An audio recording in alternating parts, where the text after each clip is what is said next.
smart, and he's a dumbass, and she doesn't like him, but he loves her, and he just thinks this is all fun, you know? I mean, he all does actively want to kill her, but it's all fun and games, you know? Completely normal for a demon family, you know? One sec, I gotta go get Five Guys. Do I sound better now, by the way? That's better. Love the fact that I made fun of TJ for being a virgin and now he's suddenly getting Five Guys. A bit of a fucking step up. Burgers and fries? It does sound like he's overcompensating just a little bit. So, something tells me that when TJ gets back, he's not going to be able to walk for a month. I mean, going from nothing to suddenly Five Guys invading you, like, Jesus Christ. Oh my god, great. Yeah, if it wasn't obvious, TJ is the community punching bag. We love him, though. To a degree. Like, the amount you would love a punching bag. About as hard as I can punch it.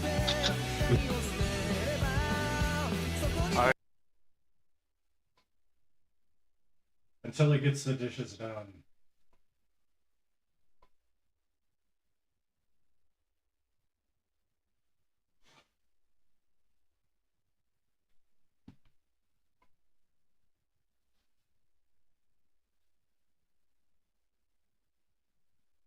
Women can be abusers too.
And I will too. It's okay. Okay. We'll be supposed to be special together. You did say my damage dice was 1d6, right?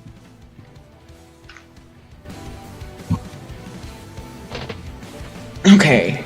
Now that we are currently live, we are up and running. Had a slight little mishap on my end with Streamlabs acting a little bit on the difficult side. I didn't realize that it was capturing everything on desktop audio. I thought it was only capturing a certain piece of audio that I wanted it to capture, but hey, live and let learn. But that being said, if everybody can join the stream that is on Discord, so that way we can be immersed into the campaign. Bro, your mic's off. Is it? Yes. Yeah, it does sound a bit echoey. Yeah, everybody's hearing you through my microphone. John Bamboo. Hold on. What? Speaking of Bamboo, I think I have this.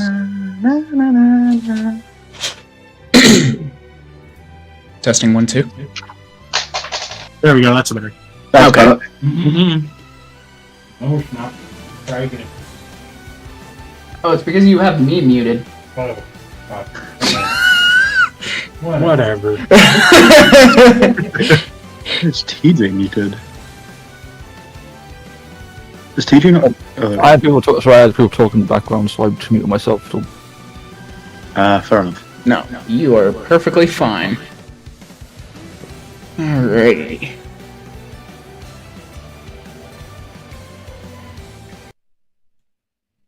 Special dice.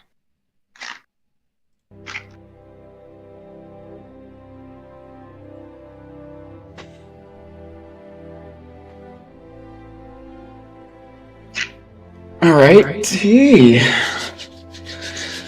Ladies and gentlemen, I'm proud to announce this first D&D session. This will be the first time I will be a dungeon master, or host if you might, since this is going to be technically a podcast more than anything.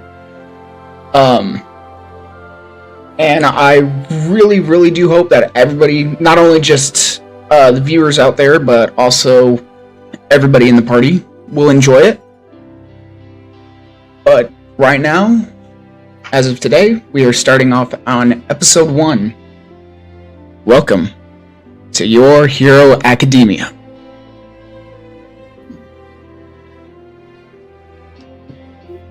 And so, we start off in a town of... Oh lord, my English is not all that well. Just FYI, before we get started, your stream is paused, so if there's anything we're supposed to be seeing, we can't see it. Oh, it's just the music. Ah, okay. Because Yeah. every time you tab out of the music, it just stops on our end. Oh, okay. Just a heads up. Appreciate it for that. So we start off in the city of Musutafu, Japan, where the top heroes go for their training at UA High. Some of y'all have, fortunately enough, passed the preliminary exam to join UA. A couple of them came in through recommendations. From there, we start off on the first day of school. You start off by joining your fellow classmates to UA, where you talk to each other. For some of you have come from the same middle school, and some of you have never seen before. If everybody wants to introduce to each other and their own character.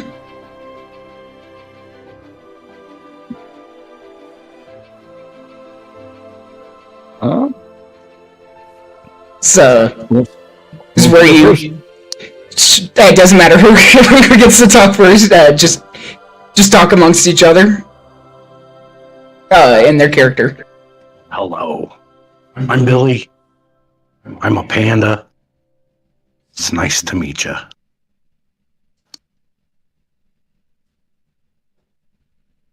Hi, I'm Mark, and it's good meeting everyone. I hope we can be good classmates this year. Hi, I'm Hannes. Sorry, I'm really tired. Hello. My name's Madeline. Nice to meet all of you. I'm Benjamin. Benjamin Ashrin. About it.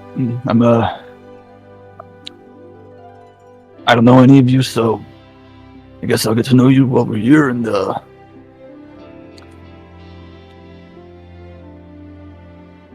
that's about it.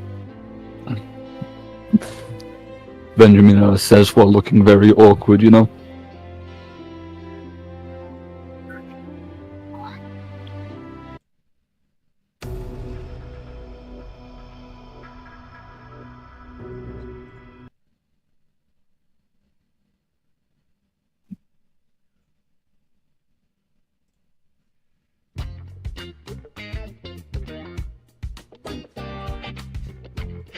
Okay. You got some funky music. As some time passes after y'all have introduced each other, in walks in one familiar face, Shota Aizawa. Okay, everyone, settle down. Class is about to begin. And behind him is someone you're not really too familiar with, but seen a little bit of him on TV. Sharky. I need to be stern, Eraser. Anyways, welcome everyone to UA and Class 1A Hero Course. Today we'll be doing a quirk and physical assessment test. But first, I should introduce myself and get to know all of you. My name is Ikiji Kaido, hero name Sharky. As of today, I will be your new homeroom teacher. Next to me, whom all may know, is Shota Aizawa, hero name Racerhead. I'm not one for formalities, but I'm only here to train Ikiji how to be a teacher, despite my wishes. I don't have to be rude about that, Eraser. Well, it doesn't matter. Now just don't bother me during my nap. As he pulls the drawstrings on his sleeping bag.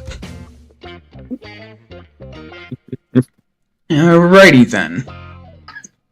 Okay, let's get to introductions. So,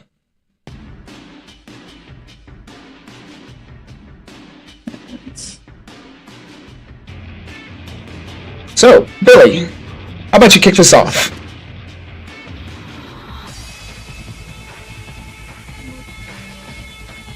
Hi, I'm Billy Bamboo. I'm a exchange student from the United States of America, and I'm a panda. Interesting. So, what is your quirk? I make bamboo shoots grow from these seeds that I throw out. I can use it to make shields and weapons, and cage bad guys. Very interesting. Very interesting. Alrighty. And how about you, Benjamin? Tell me a bit about yourself. My name's Benjamin Ashrin. I know my name's English, but I was born here, raised here. As you can see, I'm made of sand. It's black, but I'm made of sand. I can shape shift and stuff. I guess fly a little bit, and I guess grab people with my sand. It doesn't work on other sand, just myself. So there's that. I guess I'm looking forward to learning from you, sir, and about it. That's good. It's nice to meet you. Nice to meet you too, Benjamin. We'll definitely see what we can do about enhancing your quirk a little bit. Hopefully we could probably see what we can do to figure about doing more than just controlling the sand on your body. Alrighty. Next will be Madeline. As Madeline stands up, she knocks the chair out from under her with her tail as she goes to bow. Hello. My name's Madeline. Madeline Machine. And my quirk is Draconic Might. I don't really have much to do with powers, but my scales are pretty hard, and these wings of mine. She flaps out her wings, kind of almost hitting the other two standing next to her. I can fly with these. My tail is, like you saw, is pretty powerful. But, yeah, I want to be the best hero that I can be, so that's why I enrolled here at UA. She bows again.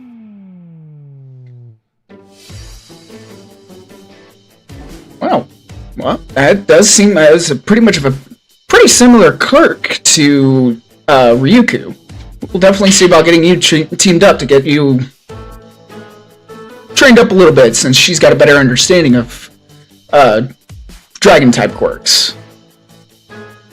Okay, up next is Mark. Hi, I'm Mark. My quirk is called Clone Forge. So it's got two parts to it. The first part is a forge, and then Mark pops out claws on his hands and wings on his back to show off part of his morphing quirk. So as you can see, I can forge and meld parts of my body into other parts, mostly animal parts. And the second part is clone, and then he creates an identical copy of himself. It's like, so as you can see, we can split off. We can have multiple bodies that both have control of the morphing quirk. Unfortunately, the more of these I create, the more strain it is on me mentally, as we share a psychic link. Thank you. Nice meeting everyone. I hope you enjoyed the year. Madeline looks over at him in awe, almost, at the way he was able to easily clone into what appears to be her. Oh my god, yes, it. Very interesting. Definitely have to get with some of the stealth heroes around here.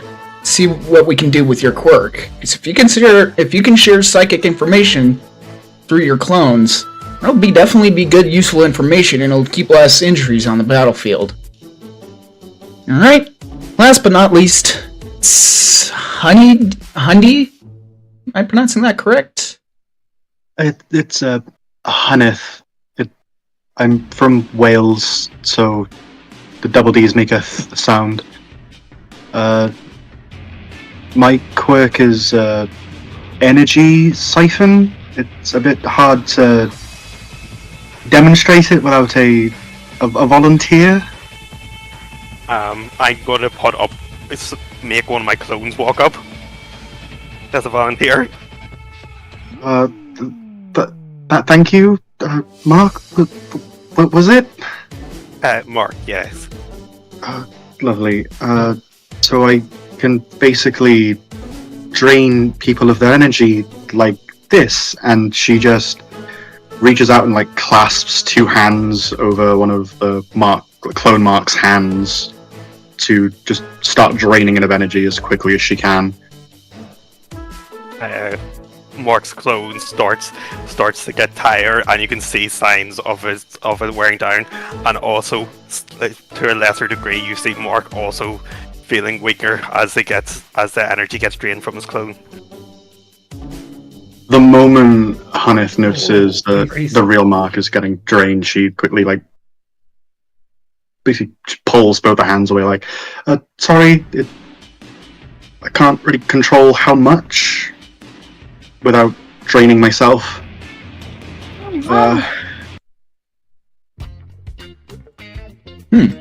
Alrighty. Well, I can definitely tell that you and Aizawa kind of share the same energy. He's always tired for working overnights out on the battlefield, even after for the fact that he's retired. But... okay. Now that introductions have been taken care of, let's meet outside and start the assessments. We all gather up, y'all are in y'all's gym clothes, start hanging outside to do the assessments. Basically the same way how Aizawa did it back in his prime. Y'all just get into a single line, just getting ready to see what y'all are going to be up against. So, just to let you know that you are free to use your quirks as fit as long as it does not harm others. Other than that, you're given the green light. These are the tests that you will be doing. A 50-meter dash, grip strength, sidestep, ball throw, distance run, toe touch, and sit-ups. And then I will be using your strength modifiers based off of character sheets you have given me. So, first up will be 50-meter dash. And first person that we will have go up first is Madeline. So, you will be... let's see. Quick little handbook real quick.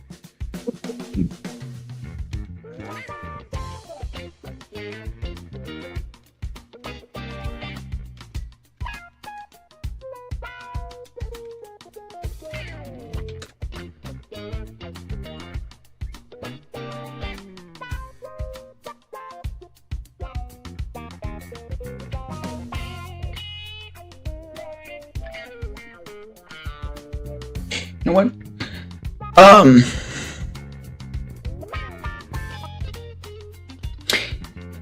Ethan, if you can throw me a... let's see, hold on. If you can throw me a percentage dice and tell me what you get, I'll tell you exactly how far or how fast your character went. Already? Would be a D100, right? Oh, if you got a D100, that's even better.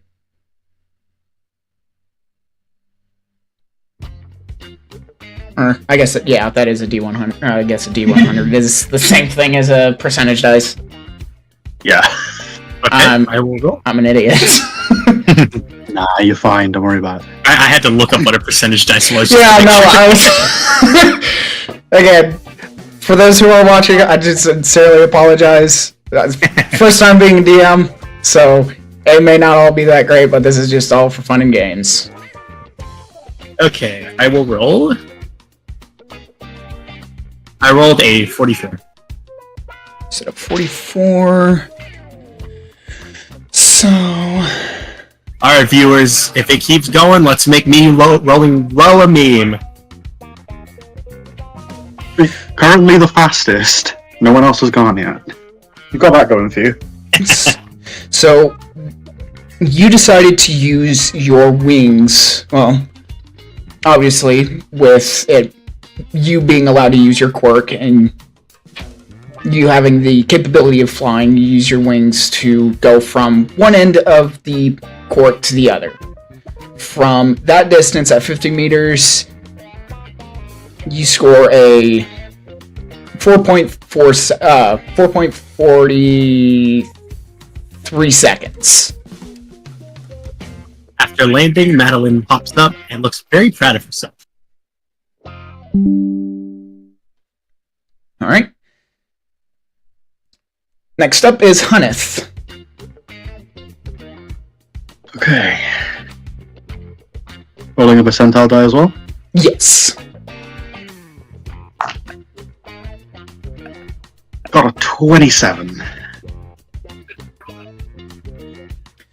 So, you roughly try your best, despite your quirk, draining your energy as much as possible.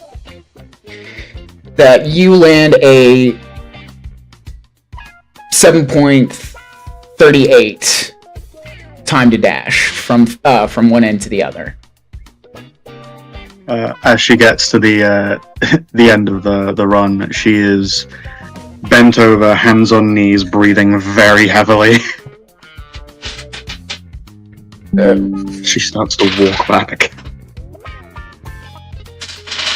Just try to... Can we get some water for her? Because I really hate to have a student pass out on my watch on the first day. I'm fine, don't worry.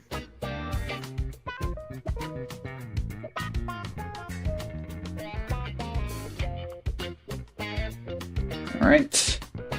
Next up is Benjamin. Alright, rolling that D100 now. Oh, I got 91. Damn. That's pretty fairly quick. Speed is what Benjamin's good at.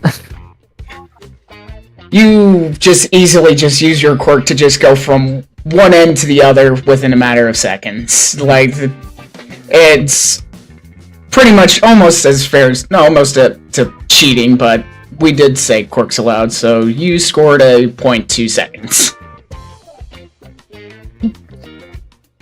The way Benjamin moves, of course, is instead of jogging, he just kind of shoots forward as like a line of sand, And obviously, once he's at the other side, he just reforms back into his appearance. He was going with the wind.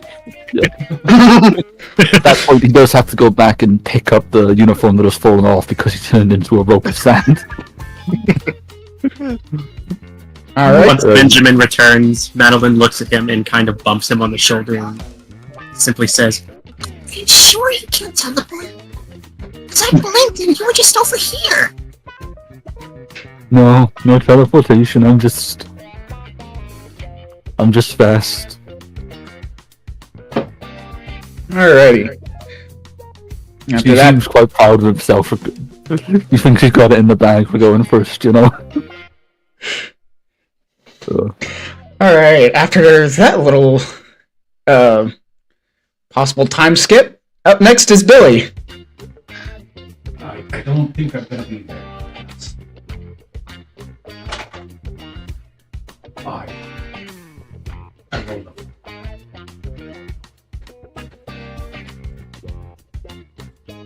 And with that conclusion, after going from one end of the court to the other, you managed to go at an 8.73. Is that fast?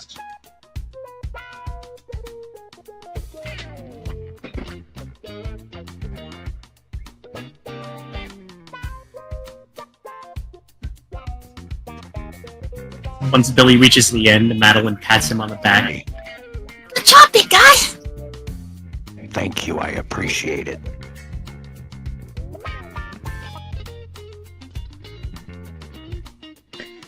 Alrighty. Next up is grip strength. Hence, everyone their own individual grip strength tester. Miss Dragon. Yeah, I was wondering, was it Just like, screw you. We're moving on. We saw what we needed to say. Okay. My bad. Screw you guys. I'm so sorry. Again, Mark, you could just clone yourself and throw it the other end. You don't need to run. Fuck off. No, I just straight up turned into a cheetah. okay, so Mark, please step up to the line. You're up. You're last but not least. I do just turning it into a cheetah. For the fact that you can do that, I'm not going to bother with you throwing a dice because you ran just as fast as Benjamin.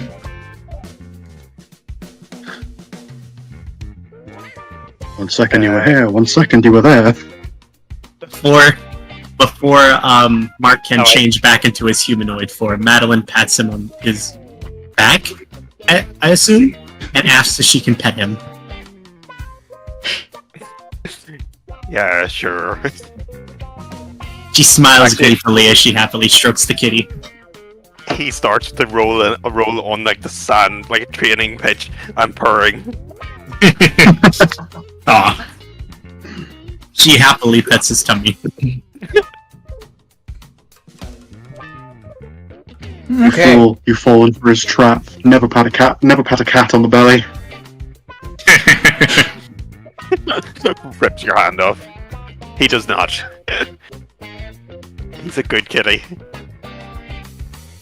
Alrighty, next up is grip strength. Sharky goes and just hands everyone their own individual grip strength tester. So, I want everyone to throw a D20. Yeah. In fact, roll a D20 and a D12. Okie-doke. Already? Rolling now. Okay. Damn. What did you get? What did you get, TJ? And I'm blank for a minute. I got a 19. I rolled a 28. I rolled a 19. Okay. I rolled a 31. I rolled an 18 on the D20 and a 10 on the D12 for a total of 38. I rolled a 31. Damn. Okay. Alright. Damn. So, Mark, what did you get? 19. Oh, sorry, 29, sorry. 29. I just... So, with your strength modifier, you got a... trying to do numbers in my head. Let's see, Mark. You said you rolled a 29? Yes. So, your strength tester maxed at 32 foot-pounds of strength.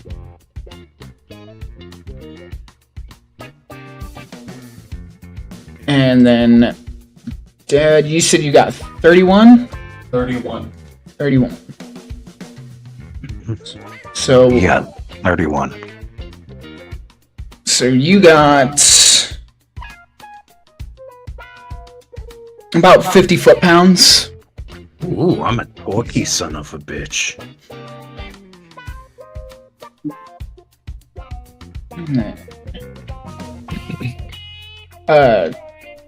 Benjamin, what did you say that you get? I got a 19. I'm 19. So, with you specifically, since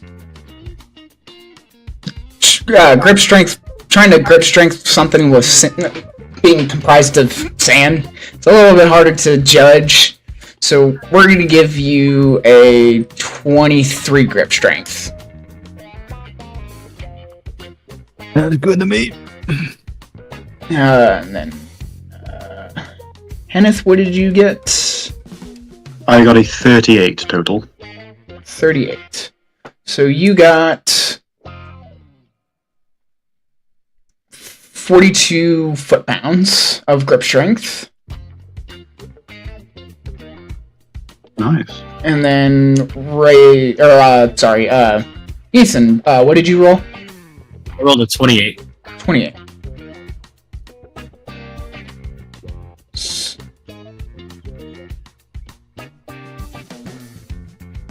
So you would be at a 32 foot-pounds.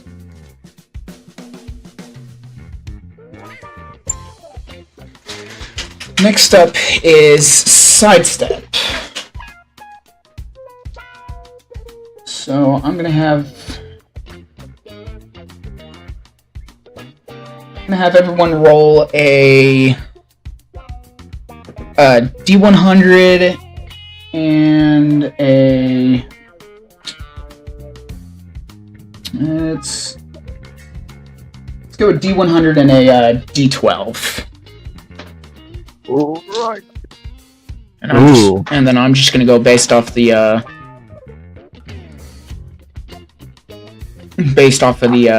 the Discord listing here. So I'll go down from where I am to where everybody else is at.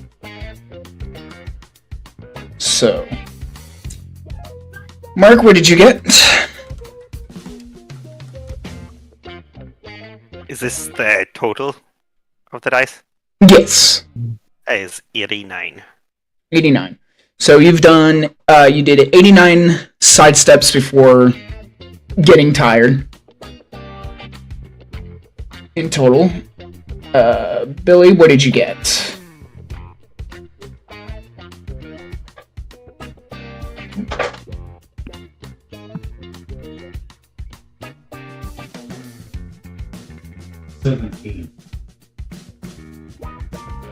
So 17 side steps before getting tired, which is fairly accurate for someone your stature.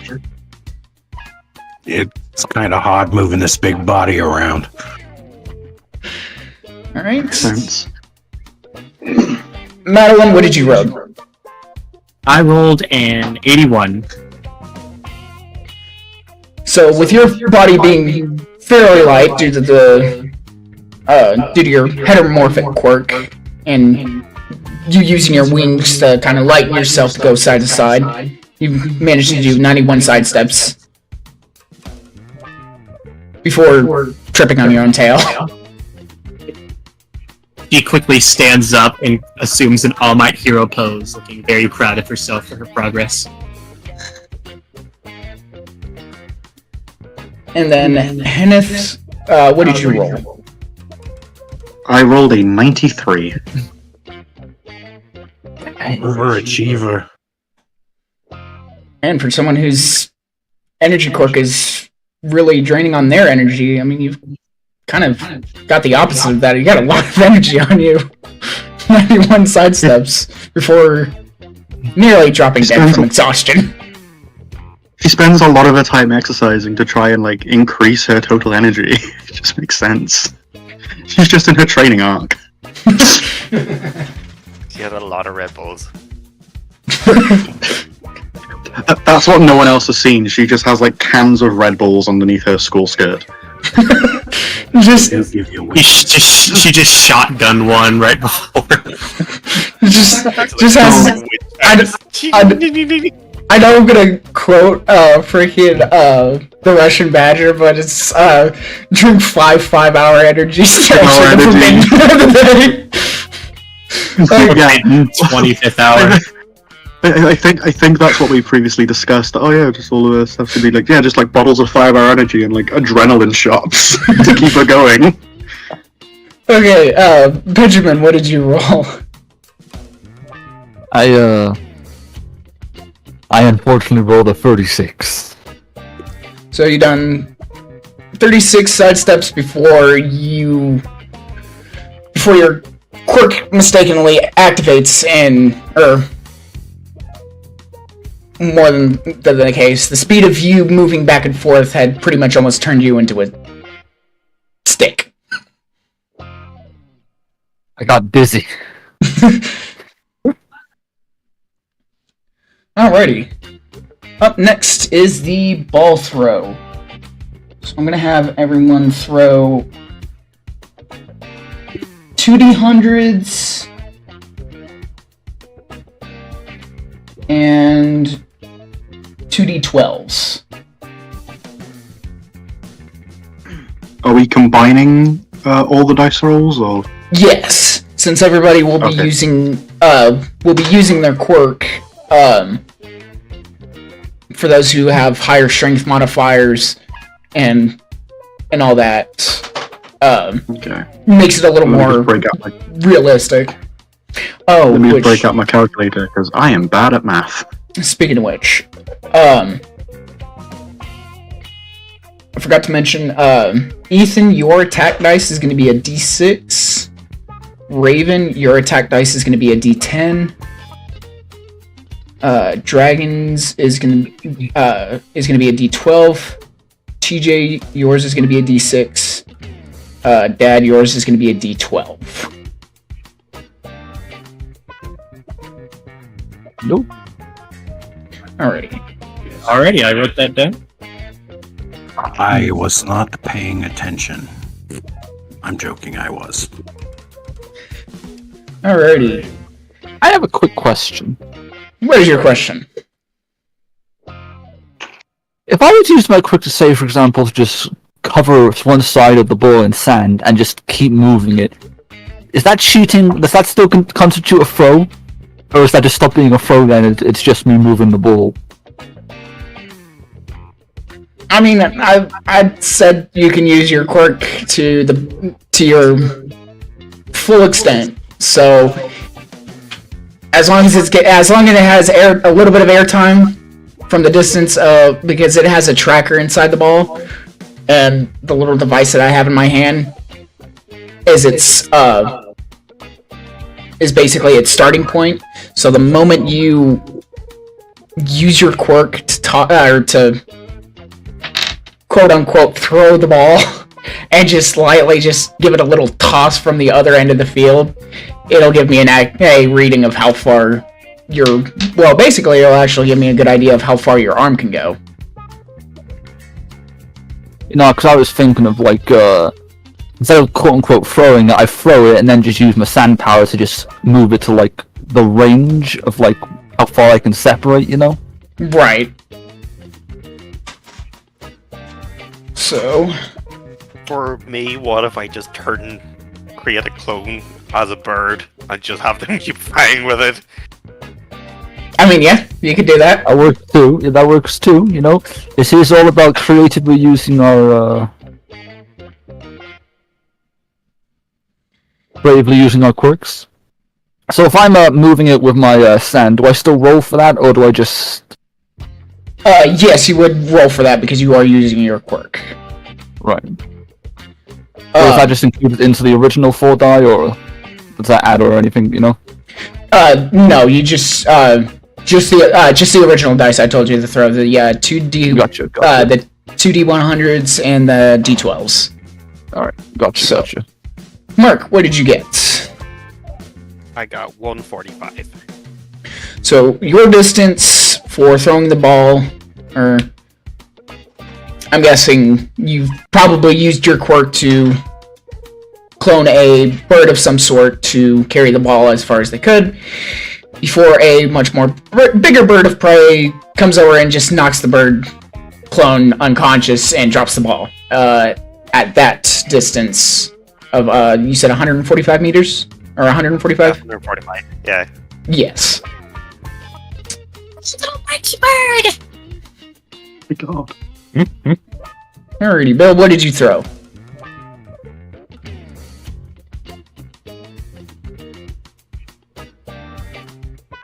Was that supposed to be the D100? Yes, 2D100s and 2D12s. 77. And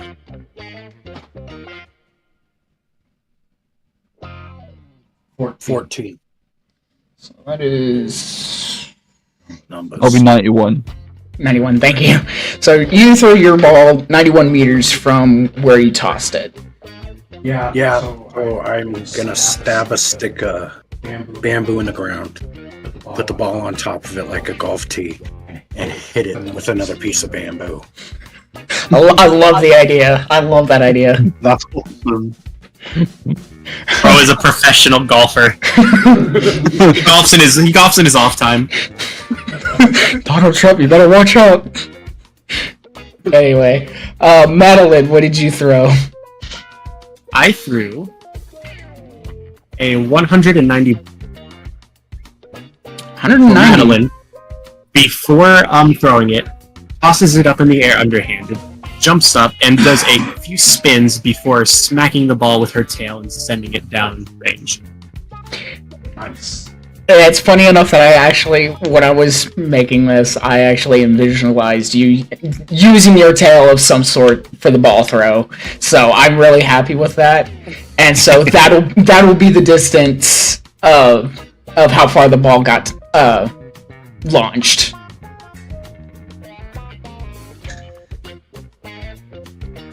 Okay. And then next up is Henneth. What did you throw? I threw a 156. Damn. So Hanif kind of just like tries to imitate like how a professional baseball player throws the ball, and just tries to get it as far as she can. Man, with that power, you could be in the MLB. Alright. Seems like a lot of work. Alrighty. Imagine the power of that throw if there wasn't a constant energy drain. Ugh. If she was able to take the same amount of energy as a Titan, pretty sure she could probably break into the Earth's crust with that throw. Anyway, Benjamin, what did you throw? I rolled a 133. So yes, you do indeed use your quirk to get the ball as far as possible of the way how we were discussing it earlier. He throws it, but then just leaves a portion of his hand on it to keep pushing it forward through the air, you know? But obviously once he reaches his range so that he can move his sand, the ball just, I guess, flops at that point.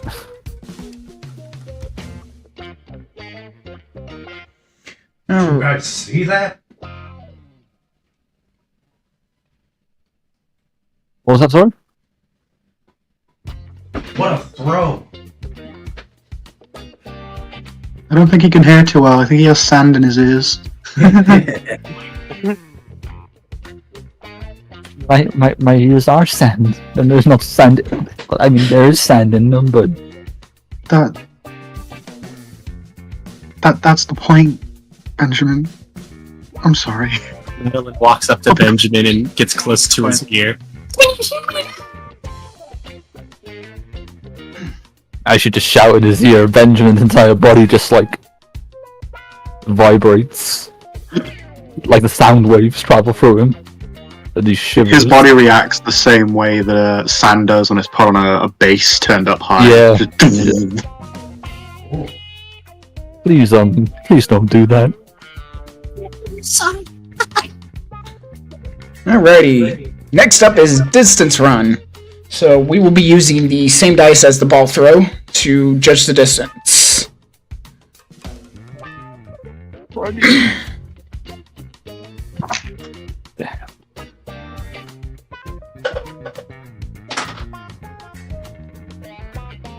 Alrighty.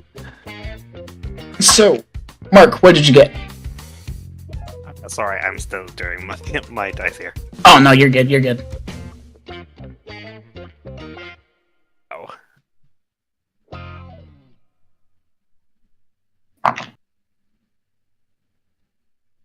$193. Okay. 93. So Look at him go! So That's a lot to live up to. so you run I a. got a critical on my percentage die. And I got 90 on the next one. Oh wow. Oh my god. Hell yeah. Wait, that's 190 with just the 2D100s. Yeah. And then it was 3 on my 12. So I got it back there. Wait, you said it was 193, didn't you? Yeah, there's a D12. It was Yeah, two no, points. you're missing the second D12. It's 2D12. Oh, is it 2D12? Yeah. Yeah. Yeah. You're even faster. Then it's a clean Wrong. 200. Oh my god. Is that a clean what? Wait. I got a 7, so it's 200. So I thought it was you, only 1D12. so you managed to run a 200-meter dash. Within the span of 20 seconds. You literally just went full on Barry Allen, going 200 meters. Pretty sure technically we all get thrown back by the sound barrier breaking. So Hanith is now unconscious. I was a cheetah with wings. Just Oh my god. Madeline is covering her ears, kind of cowering from the sound wave. I have a shield of bamboo walled up in front of me, blocking the black blast. Hanith is on the ground in the Family Guy death pose.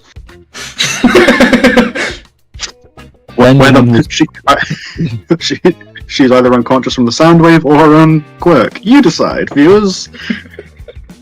Benjamin just got like exploded and now he's just busy reforming himself. Benjamin notices that part of himself is in Hanith's hair and doesn't know how to bring it up. Just awkwardly stares at her. Okay. Next up, after I get the ringing out of my ears, is Billy. What did you throw? What's next? Can you say that again? Honk shoe me.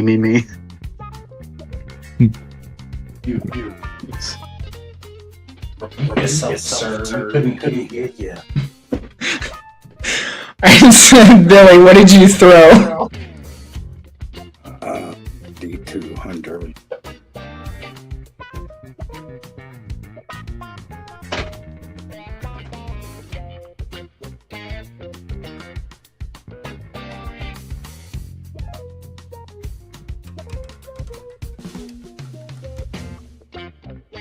$20.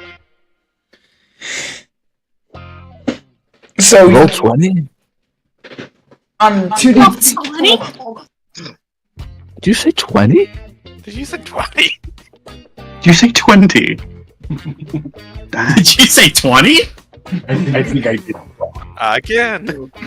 Again! That would require No. us to roll like below 5 on every dice, including the D100s. Okay, explain to me how you sound. I'm a remedial student. I'm from the United States. We don't do this shit over there. So, probably 400. 40.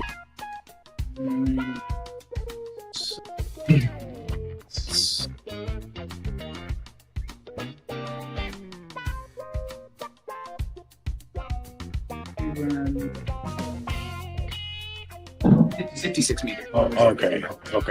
56 meters for a fat panda is pretty good.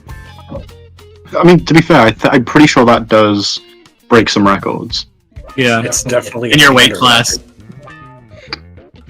Probably saw like one single bamboo shoot just in the distance of the forests. It was like snack.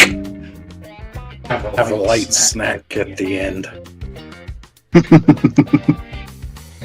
Alrighty. Madeline, what did you throw? Madeline threw 155.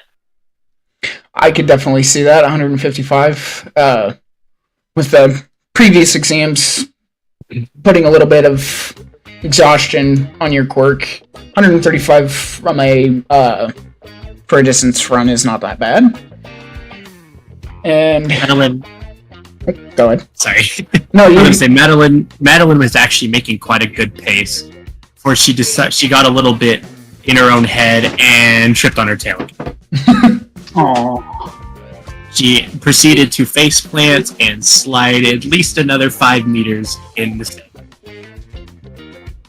She stood up and looked back as to see if anyone was staring at her, wiped the sand off of her, and then slowly walked back in shame. Alrighty. See if Hunneth is up and awake from either that bat blast of Mark or from her own quirk. If she is. Let's see what she rolled. She slowly gets back up and starts to run, and I rolled a 179. Oh, bro. I'm an actually tired character. All over energy. Dad, I think we need. Yeah. I think we need the Hunneth nerf. Yeah, we do. Shit. This character's a little too broken, guys. Just a little bit. Oh.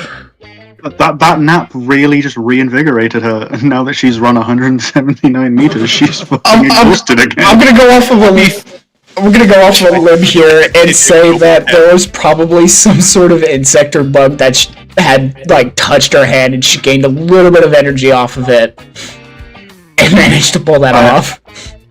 I would like to say that instead of that, she ran 50 meters and then saw a bee and screamed and broke out into a full tilt Usain Bolt-esque scream, trying to get away from it, only to realize it was a speck of sand that had just been picked up. What's happening is you're actually standing on Benjamin's sucking out. Yeah. That's why It's a Benjamin from the explosion. Yeah, no. The reason you feel the sand moving is because Benjamin's just trying to get it back without. Yeah, that's what it's like. I think there's bugs in there like freaking out. It's just Benjamin trying to get his sand back. Yeah, as she comes to a stop, he just awkwardly just stands there and just like, I'm sorry. You see the sand pour out your hair back into him, and he just looks. She very quickly like starts like ruffling her hair to see if there's any more in there. So a little ball falls down, and he just looks very unhappy, very uncomfortable. I'm so sorry. Are you okay? It's fine. It wouldn't be the first time someone's got my sand in their hair. She goes to, without thinking, put a reassuring hand on his shoulder. Madeline does the same, but on the other shoulder. Licking my hands to myself. Benjamin just awkwardly stands there as two separate people. Madeline They're touching me. Madeline didn't realize the force of her own strength, and when she went to smack him on the back gently, she accidentally blasts through his body, throwing the sand that he had just collected back into the track. It was just a chunk chest missing. Oh, good lord, Ben, are you okay? I'm so sorry. Hunneth immediately just spot turns and walks away from what, if it was a normal person, would be a murder. She will have nightmares about this when she sleeps in 10 minutes. He kind of just picks up the chunk of sand and just puts it back in. It's like, It's okay. It doesn't even hurt. I'll be real, honestly. Okay, now that Benjamin is now in one piece, it is his turn next. What did you roll? You rolled 101. 101? Yeah. So you run... I want to say you did the,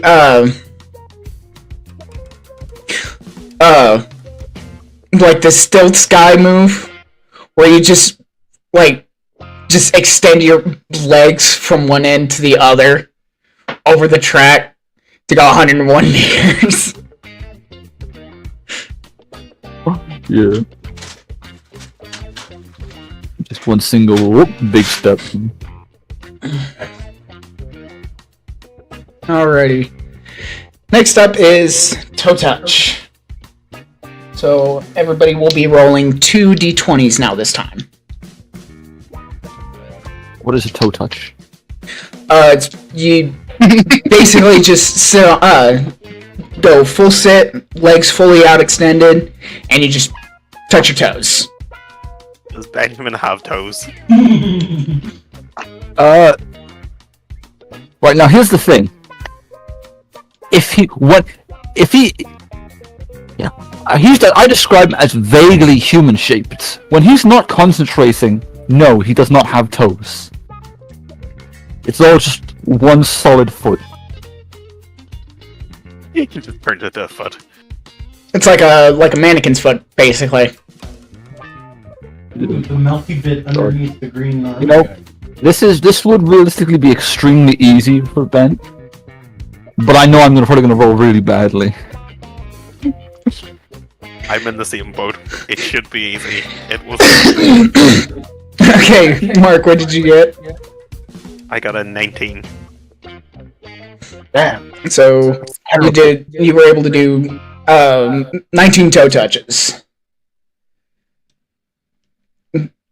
Bill, what did you get? Rolling now. Got 6, sir. X. 6. Damn. The belly gets in the way. Okay, Madeline, what did you get? I rolled a 34. Okay. So do 2 d20s, right? Yes. Yeah, I tell you. Okay, yeah, 34. 34?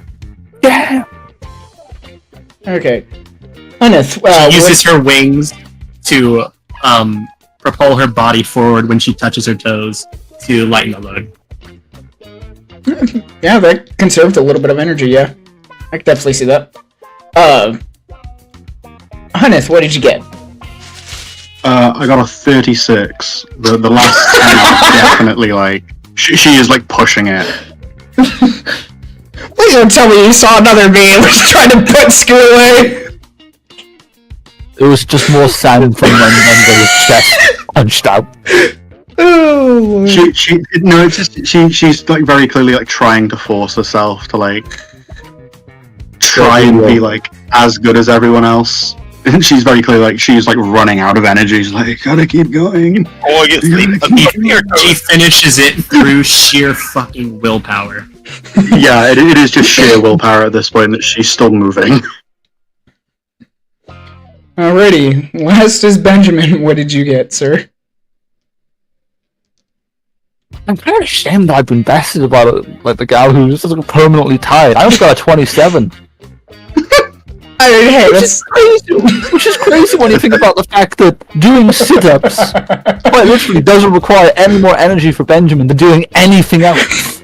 You're just reforming yourself in the shape of touching your toes. It looks like a pile of sand sloshing back and forth in the back of the pickup truck. No, I was so proud of myself saying, oh, 27, the 15, and the 12, that's pretty good. Then I heard 30, like, what was it, 34 or 32? 36. 36 and 32, I think. Or Yeah, 34. and I was like, damn! I thought I was gonna win! And then I lost. Alrighty. Sit-ups will be the same thing, 2d20s. Alright, come on. Benjamin needs to win. Give him... I do just want to remind everyone that was here for these conversations. Honey does spend a lot of her time working out. That's why she's strong. Okay, I rolled actually quite well this time. Mark, what did you get? Sorry, did you say me? Yes. Oh, do we 16. forget about Mark again? What was that again? 16. 16.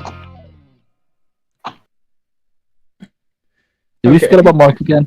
No, he went first. No, he went first. I'm going based off the VC list of how everyone is organized there. Billy, what did you roll?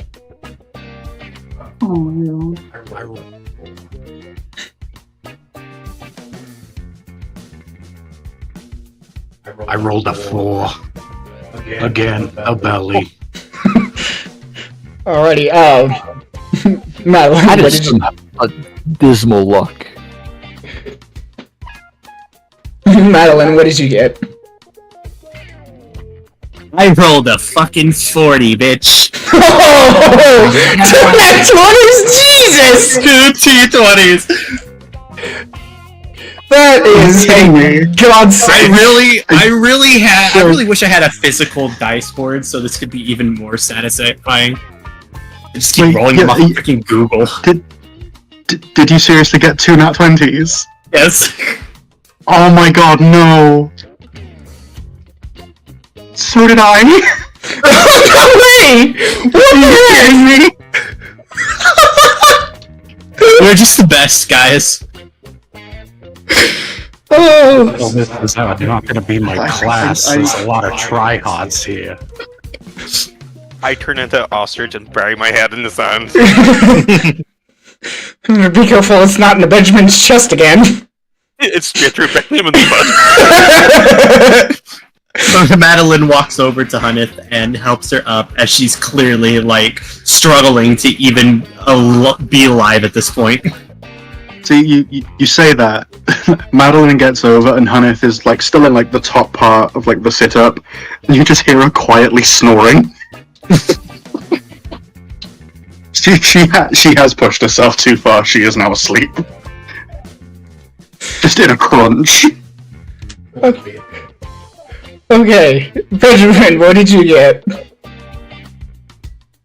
I was so excited that I thought I could come first.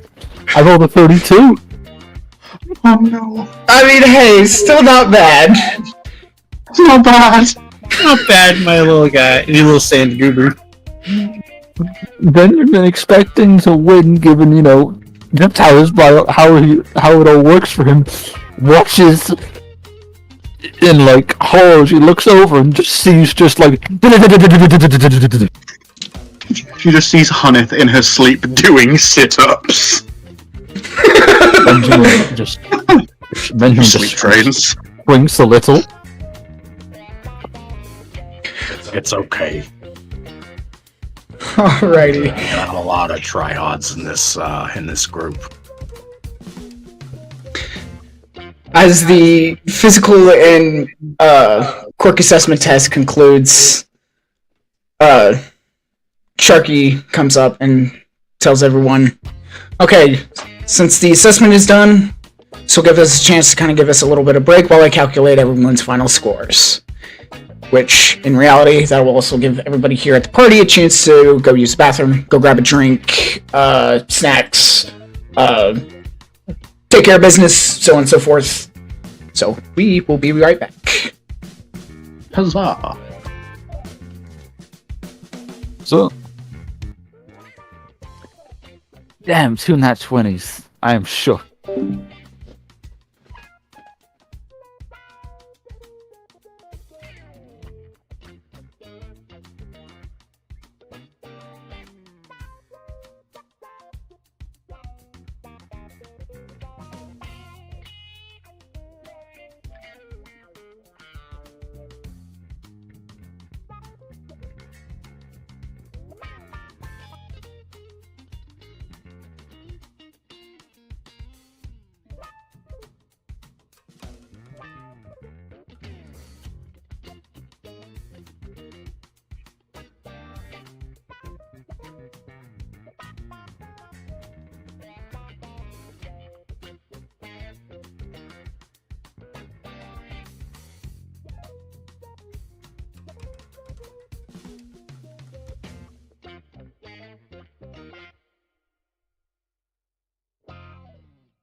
Had some of Benjamin in her hair. Just wanted the big shoe.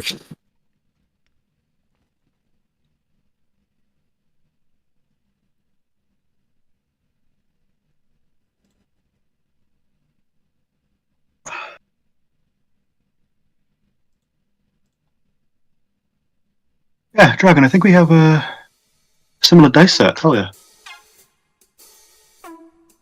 It's awesome. Alrighty.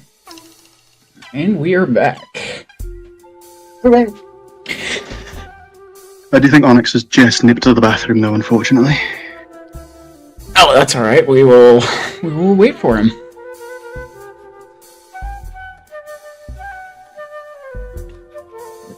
Yeah, Dragon, I think we got a same dice. I sent a picture of my actual dice set. Oh yeah, it is. It is. that's interesting. I think I have almost somewhat similar to what y'all have, or what me and my dad have. His is I got purple granite, and mine is a blue and green granite. Oh, that's awesome. Yeah. Hey, but I bet you don't have the dice I showed in the video in this chat. I think I rolled past it. Oily. And then, of course, Ethan's using digital dice, which I'm fine with. Yeah. Here's what it is. Digital dice man. Digital is the champion. Yeah.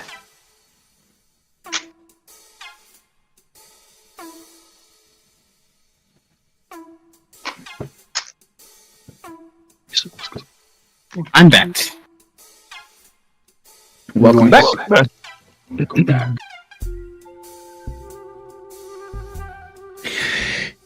And here are your final scores.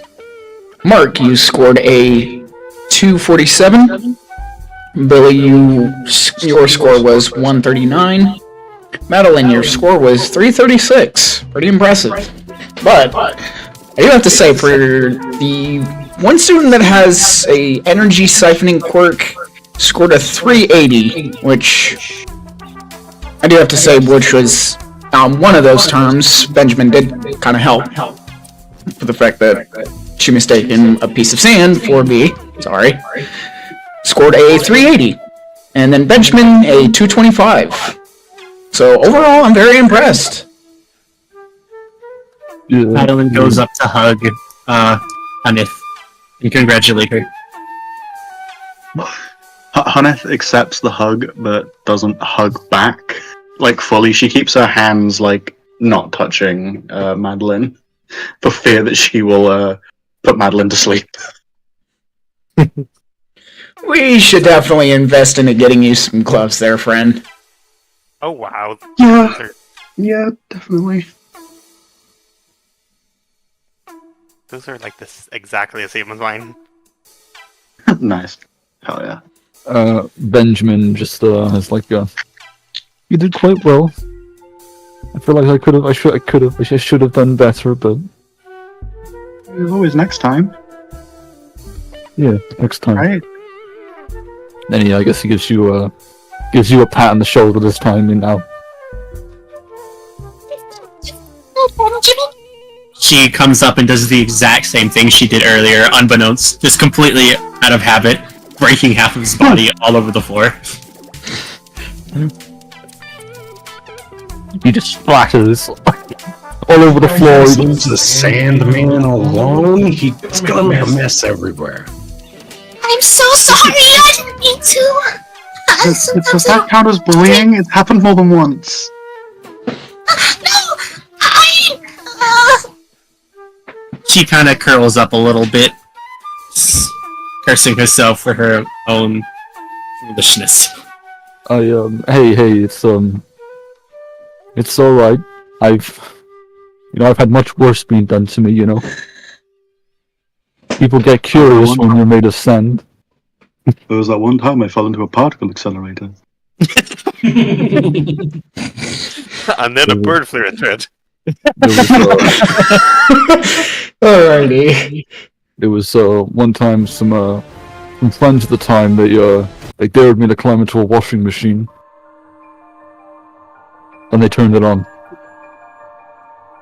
Sounds like a How- fun how- ride. I was How so was the dizzy, washing machine afterwards? torn to shreds. Turns out spinning sand really fast and something not built for it doesn't do well for the mechanism. Hey, we figured out what Benjamin's trauma is. And there was the Washing machines. Really, he hypes it up as like almost drowning in a rapid torrent one day, and it was just him being stupid and climbing to a washing machine because he was dared to by his friends when he was little. then there was that time they put me in a blender. Ooh. It's even Ugh. worse. How did What all is- you fit in a blender? I A can big tell you. blender? Were there many blenders? Well, I was younger, so I was smaller, and I can make myself smaller.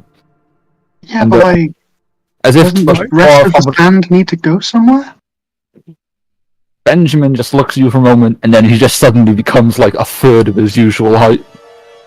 Quick, someone get a jar! No, I'm not going in the jar again. It's gonna disappear. I'm not going in the jar again. Alrighty. As the gosh dang it. As the assessment test comes to an end, you see a strange yellow overly large caterpillar just starts inching over to Sharky.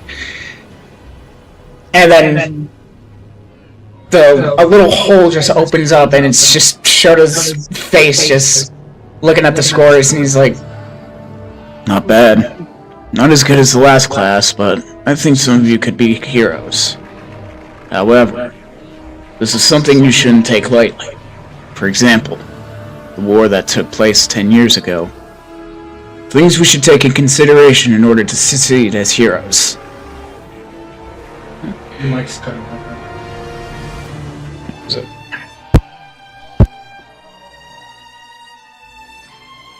As Sharky shakes his head and goes on and says, yes, on some subjects that me and Erasure don't always agree on, this is one we can both agree on.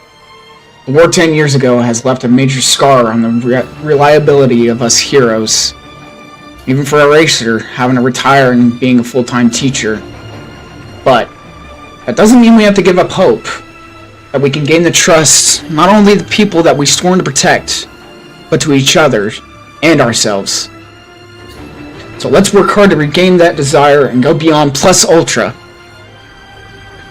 Shota, rolling his eyes over that cheesy remark, says, okay, now let's head back to class. Even though you're in the hero course, you're still required to pass academically. As the day goes on and you go through your academic classes, you all head to Lunch Rush's cafeteria and Sugarman's bakery as you admire and awe at the new work of UA High and see new and familiar faces, and then head back to class.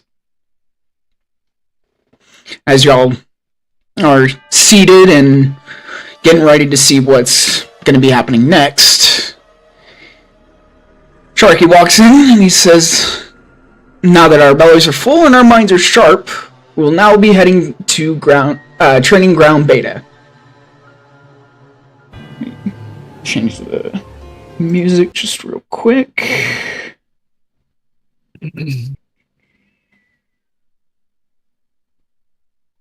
Training ground beta.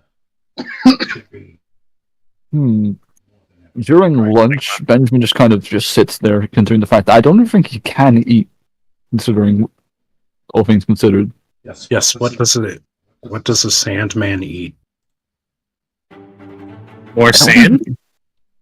Can he ingest more sand? What if he doesn't eat, but it's like all of the worms and stuff living in him just decomposes anything that he consumes? No, there's no worms inside me. He's a sand man, not a compost man. If he was compost man, none of us would sit next to him. That's Benjamin's secret attack. Like, you grab Benjamin and you're trying to pin him, and he's like, you fool, you fell for my trap. And suddenly you feel a sharp pain as a bunch of crabs just pinch you with their claws. By the way, no one else can feel compost man. That is going to be my next character for this, Compost Man. Benjamin's evil twin. The dark factor version of Benjamin. Compost Man. I am Benjamin's evil twin. Benjamin Bushran. I'm the one who put him in the washing machine when he was younger. It's literally the bite of 87, but for Benjamin. Literally. Benjamin just walks towards it. I always knew this was gonna happen. By the time we're done here, you're gonna be fertilizing my farm. Oh, you're approaching me? You and your inferior sand. And Benjamin just proceeds to dump a bucket of water on Benjamin and then run away, knowing he can't do anything about it. Benjamin just Oh no, you made a sludge now! He's just Benjamin's biggest hater. He doesn't even hurt him. He just inconveniences his life like Thanos does to that one guy on his birthday. I'm like, go to the police. Please. I mean, they're annoying, but like, they're not breaking any real laws. It's literally the Green Lantern and the yellow guy that whispers in the Green Lantern's ear. Yeah, I saw that video. I'm sorry. He's his reverse Flash. He's just It was me, Benjamin. It was me. I put that water next to your nightstand, so when you would try to form a penis, it would turn into sludge. Alright. Oh, that's terrible. That's disgusting. Okay. Moving on. As the big sliding door quickly opens to reveal the new #1 hero, Deku. Good evening, class of 1A. Today we will be doing combat training. You'll be working with me today. Hopefully you're up for the task. As he presses the button on the remote to reveal briefcases sliding from the wall with numbers on them. Now, grab the case with the number that you're assigned to. That is your hero costume from the paperwork you sent in. Put them on and meet me at ground beta. We're really gonna be working with Deku, the #1 hero. I'm still not 100% sure what I'm doing at this school. I don't know who this Deku guy is, but he looks pretty tough. Deku here is he's a war hero. Really? Yeah.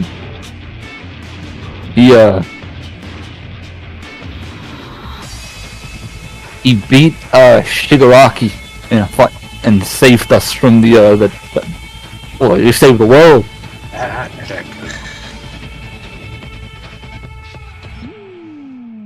War hero, but he still has the light behind his eyes.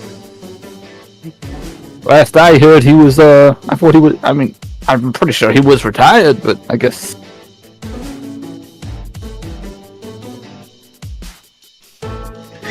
As everyone walks out to the training ground as they wait for Deku to arrive, and they stare and admire at each other's hero costumes.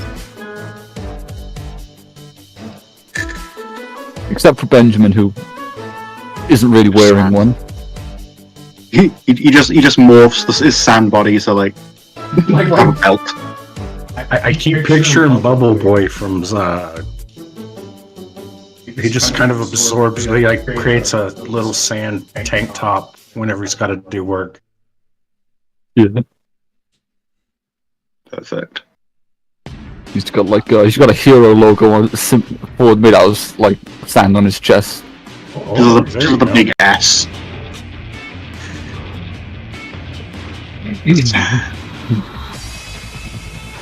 What does the S in your chest stand for? On my world, it means hope. Our world is It stands for sitter. Originally it was going to be babysitter, but I'd be walking around with a giant BS on my top, and you know how that Yeah.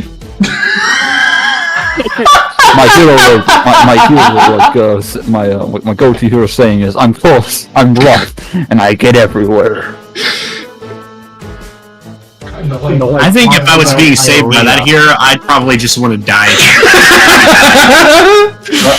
I would walk further into the burning building at that point. Tell me, villain, do you really want to fight me? Have you ever been to the beach and gotten sand in your socks? You're gonna fight me.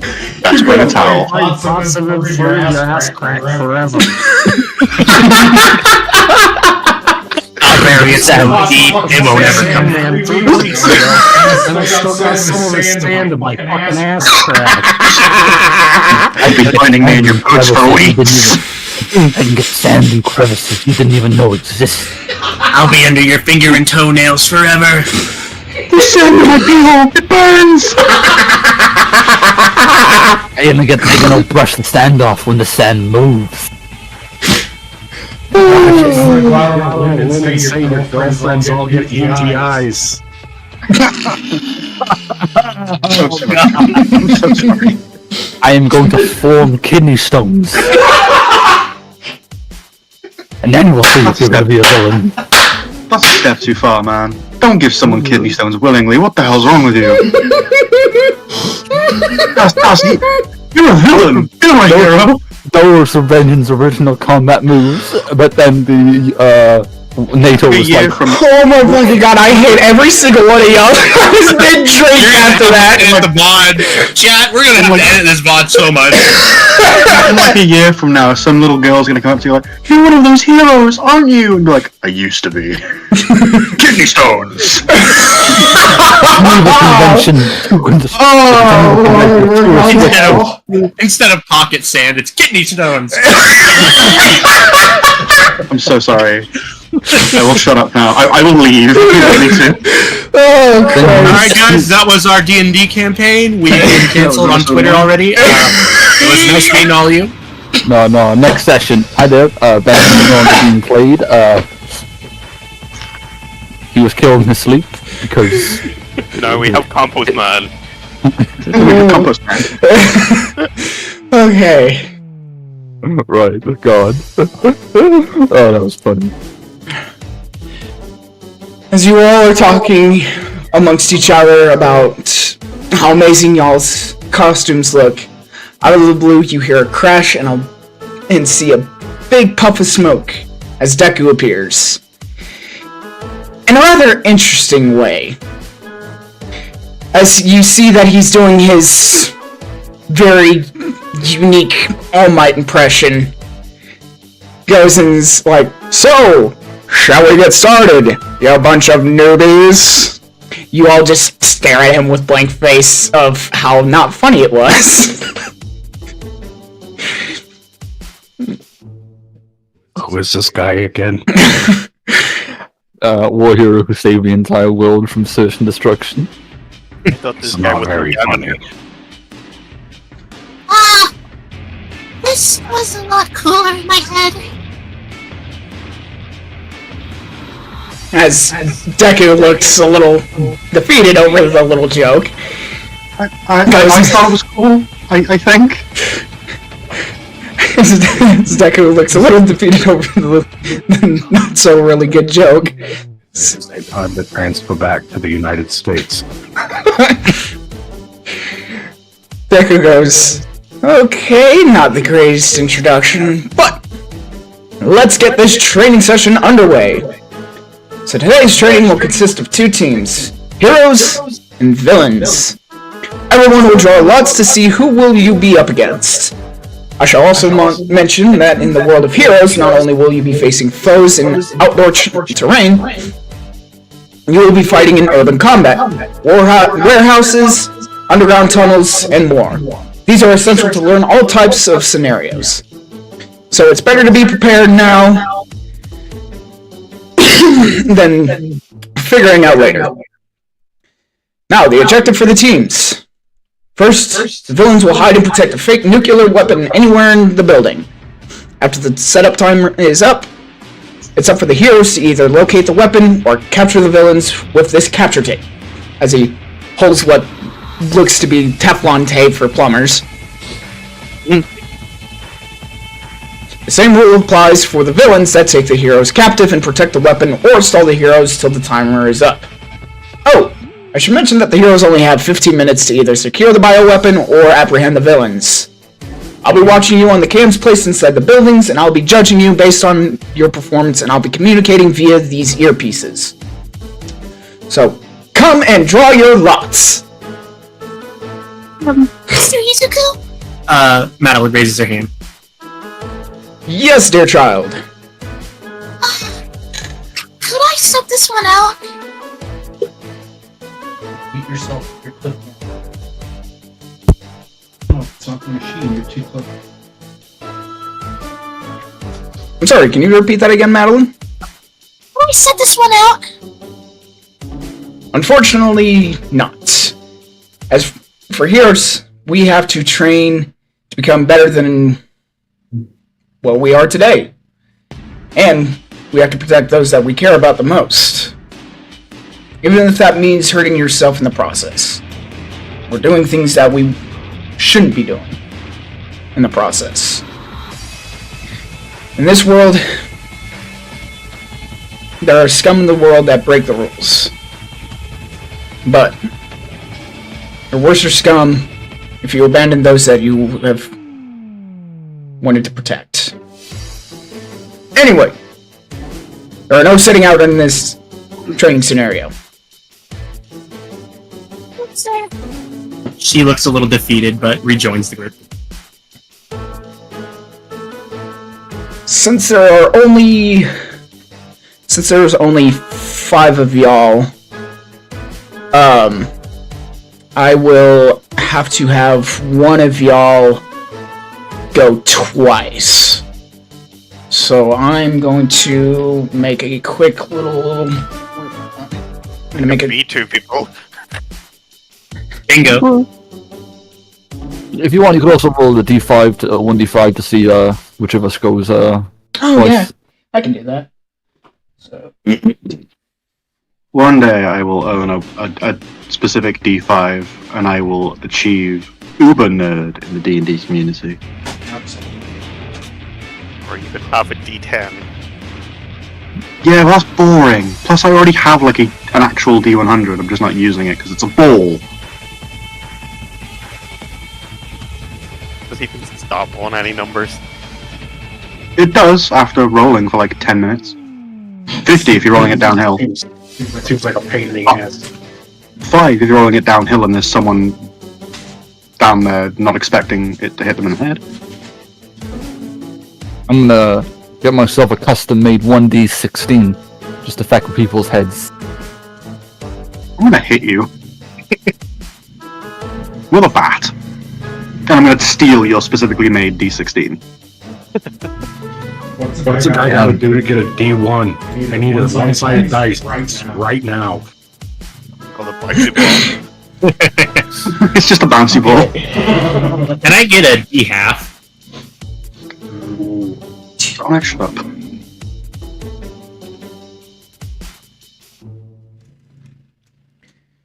And I'm going to be posting who's going to be teamed up with who in the Discord chat. Okie dokie. Alright. Who's gonna hard carry me? Why am I secretly hoping to be a villain in this training exercise? 'Cause I think it'd be funny. Yeah, I'm kind of thinking the same. Yeah. I get to play pretend bad guy? Nice. Let's see. Oh, I can think of so many good ways to be a bad guy. Madeline just Well, hates this entire existence either way. Feeling downright villainous. Also, I've just noticed my name isn't spelled correctly. Yeah, it's Honey D. It's like No, Sunny D. no, my character's name is spelled correctly. My actual name isn't. It's R-A-I-V-E-N. Oh, whoops, my bad. I was thinking Raven like the bird. He was I- cosplaying as C4621, call sign Raven. My name originally was going to be spelt that way, and then my dad saw me putting it into my Switch and went, "That's boring, try this." I like it. That's Mine's act- Billy, that but it's is- pronounced Dick. I know what you said. You get Dick from Billy. You ask Yeah, politely. nicely. You ask politely. You ask politely, or you pay me money. That's actually a true story, though. That's how I got the spelling for my name.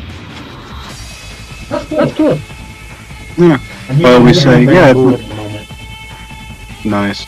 I always say, like, yeah, it's as if a bird was spelling its own name, but the bird was incredibly dyslexic. Okay. So Yes! So, ow, my hand! So that'll be the first team up. We got TJ and Dragon as the heroes, and Raven and Billy as the villains. And then That works. get this next matchup going. Oh, man. You noticed it too. Benjamin's gonna get everywhere. Oh no!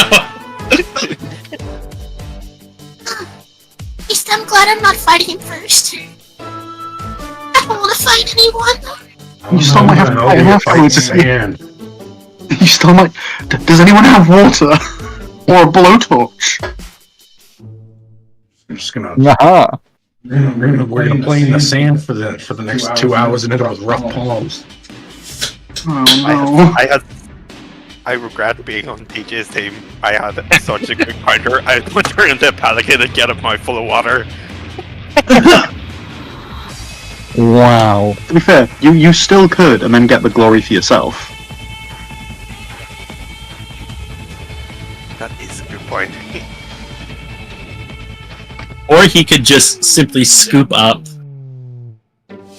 Benjamin in his bill. Really? But the issue with that is, once I'm inside the bill, I'm now inside of you. And who would want TJ inside of you? That's really... I see the error in my ways. I would get a clone to turn into that. And then I would fly the clone into furnace. Turn you to glass. Worthy sacrifice for your clone. Also, Raven, if you think your name's bad in the chat, look at the way Shark has spelled it in the actual chat. Reaven. I fucking can't type. Anyway. So.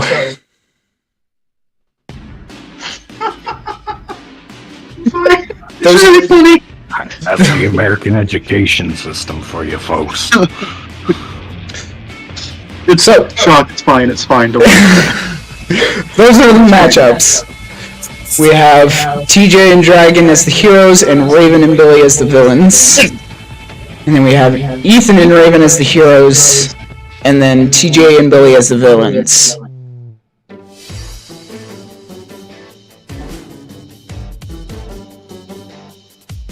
Right.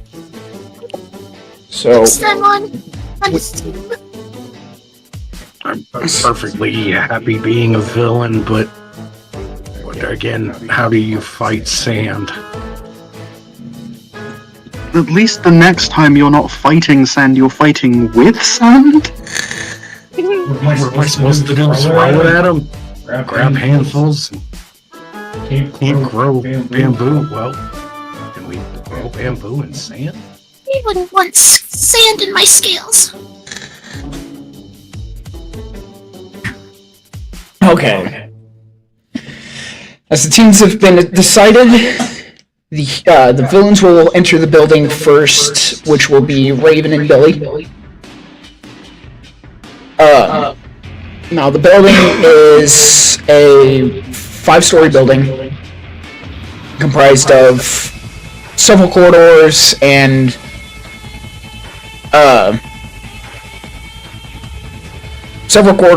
rooms. So let's see.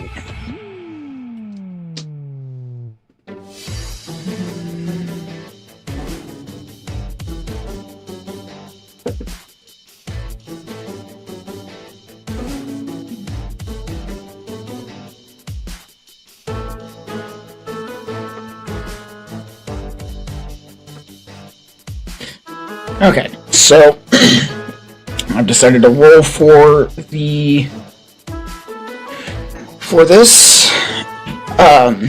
The villains decided to hide the nuclear weapon, the fake nuclear weapon, on the 4th floor, and it took y'all about 13 minutes to hide the weapon. From there, it is now time for the training montage between TJ and Dragon. So I will let y'all team up and decide a plan and go from there.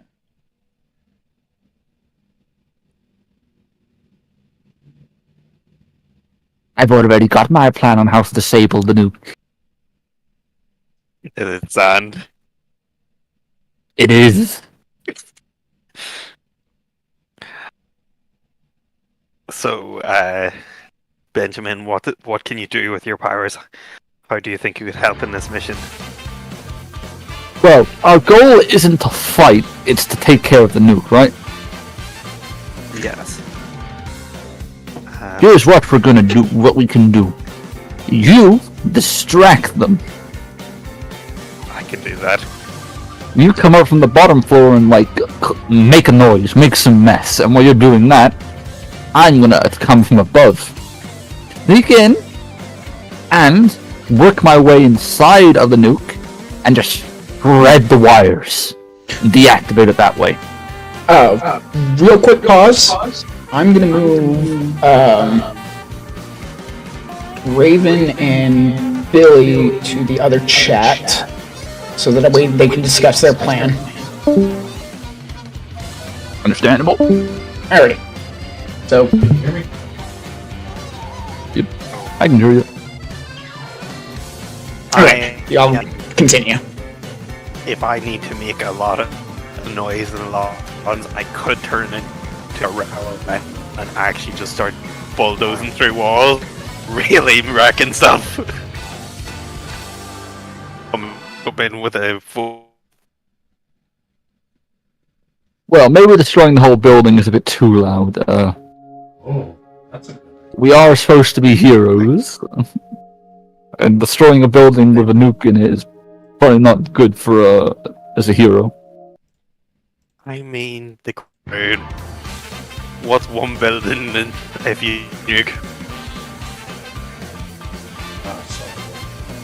Fair point. That's a fair point. What if the nuke goes off in the collapse? You could kill everybody! Well, that's not actually how nukes work.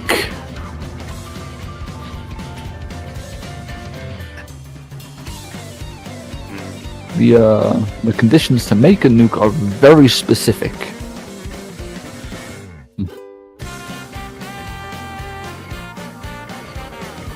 The issue of nuclear material leaking out is an actual issue if you destroy the building and the nuke breaks, but probably wouldn't go off. Or somewhat close range. They probably will stay near the nuke to protect it. If the building collapses, it could create compressed fissile material. As Deku comes over the intercom and tells the heroes and villains that even while you are playing the part, try to keep destruction at a minimum. Did you hear him?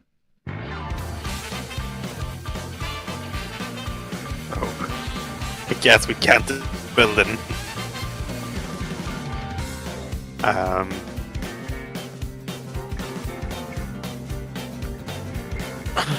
What have I used bones to that I'm going to sneak in to disarm the new? Obvious that it's an actual animal to lure, and then run to lure them away from it. Oh, true. Act like you're sneaking in, but not so well, so you get caught on purpose.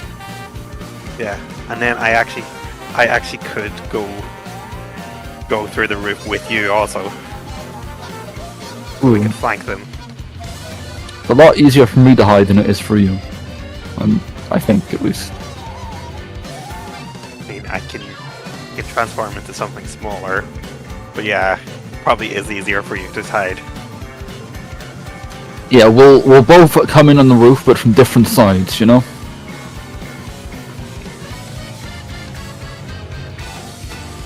I think that is there windows on the building, or is it like is there glass or some way to come in through the sides of the building? There are windows on some of the rooms, not all of them. Let me roll a d20 to see if y'all. I forgot that some of the rooms have windows. Let me roll and see if there's.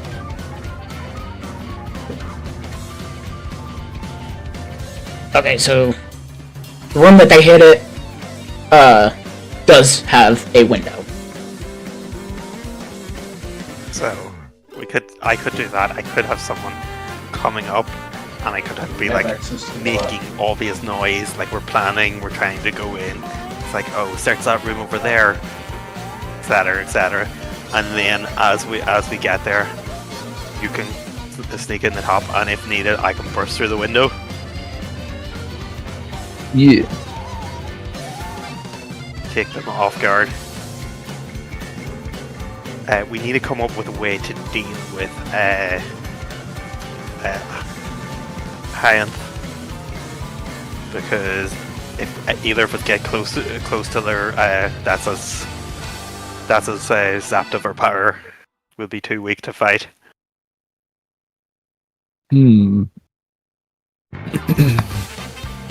I have faith in my evasion. I think I could handle her. She already knows that her power will ricochet back on me. True, actually true. If you create too many clones at once, then that just gives you more targets to be hit. Yeah. Let's probably keep your clones. How many clones can you make at once? I can usually get 2 out before the mental load becomes too much.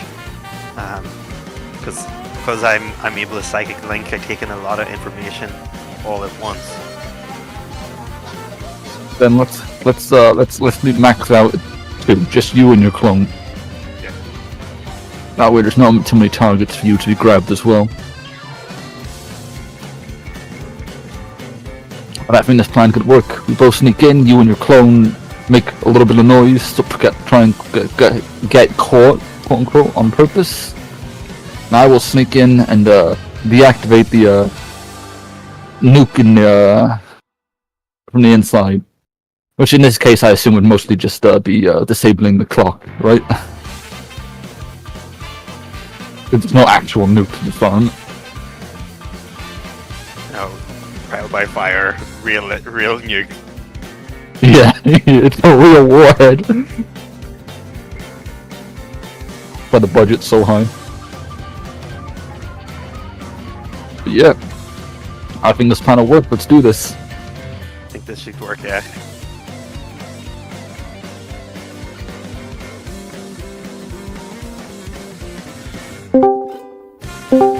What's that? Oh, Hooray! We're back. Lovely. Alrighty. Now that... TJ, I don't think I have your updated character chart. Oh, true. I never actually. Yeah, if you can send that over to me real quick, so that way I can get a better understanding of success throws or failed throws and all that to make this whole thing work. Yeah.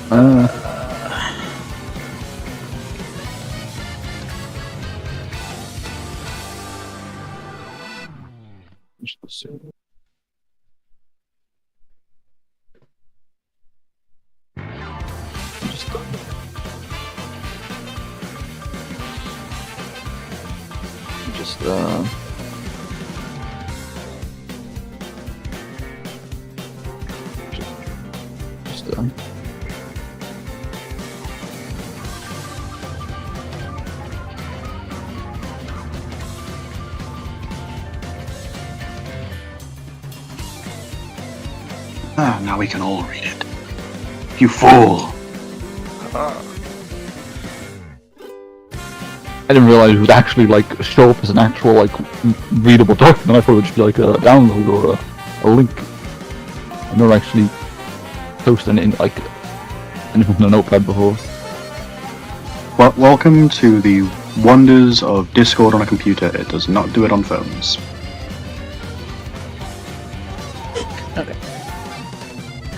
I realize now that she actually makes no mention of the fact that he can fly and I guess his stealth mechanics.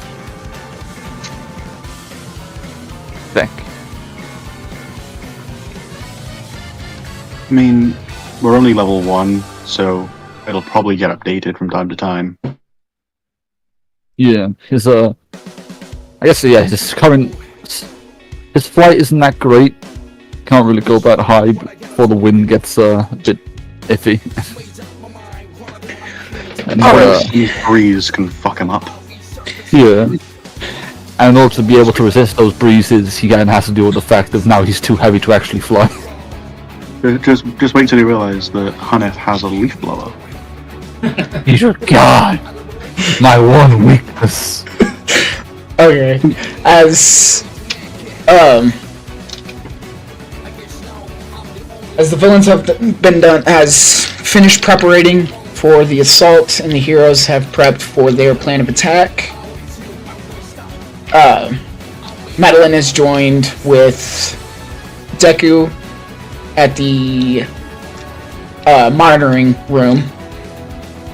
You hear a blaring alarm notifying that the training session has now begun. Heroes, what is your first move? You are currently outside the building. Me and Mark and Benjamin approach the building.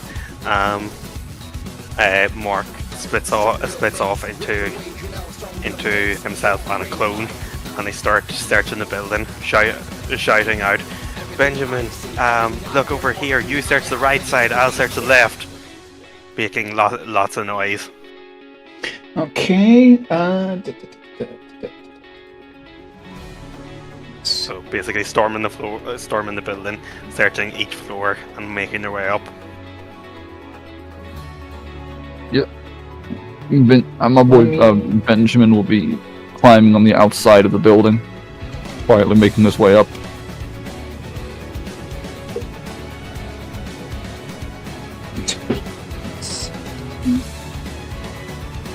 Okay. I need both of y'all to roll me a d20. D20. Yes. For an intelligence check. 19. D20 you said, right? Yes. I rolled a 3. Damn.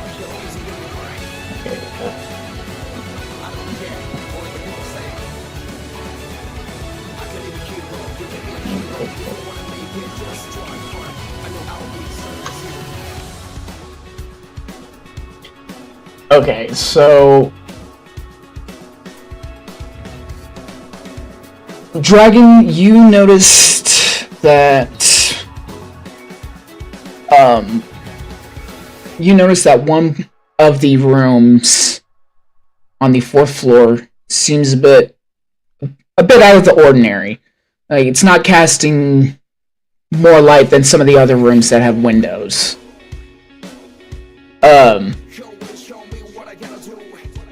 Benjamin is lost. He just has no clue where he's at right now. Benjamin, you are currently on the 2nd floor.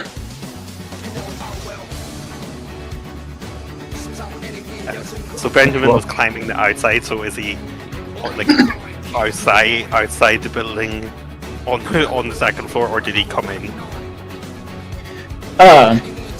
No, he's still inside. He's still inside helping you look. On the 1st floor, and then somehow made it to the 2nd floor. Just be on the safe side that there was no. Being on the safe side that they weren't on the 2nd floor. So he's trying to figure out a way to get to the 1st floor to make it outside. What is y'all's current move? What are y'all planning on doing? Benjamin is stealthily moving throughout the building, trying to make his way to the room with the nuke in. Okay.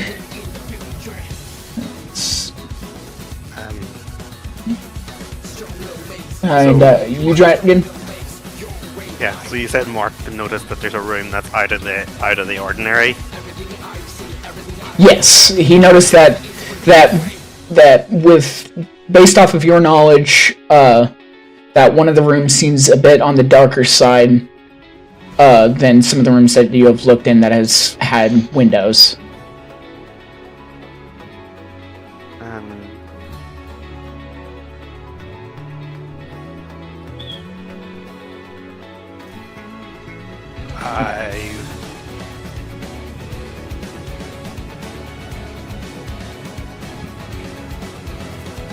I will get one of my my clone to turn into a bird and put it out through one of the windows to scout that room from the outside.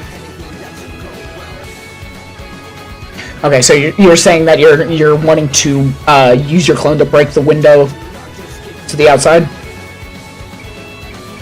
I was gonna get it, put it in one of the other rooms on that floor, send it out to scout around the building to see if they can notice anything from the outside of that room, if there's something unusual, such as like bamboo blocking the windows or something causing it to appear darker than the other.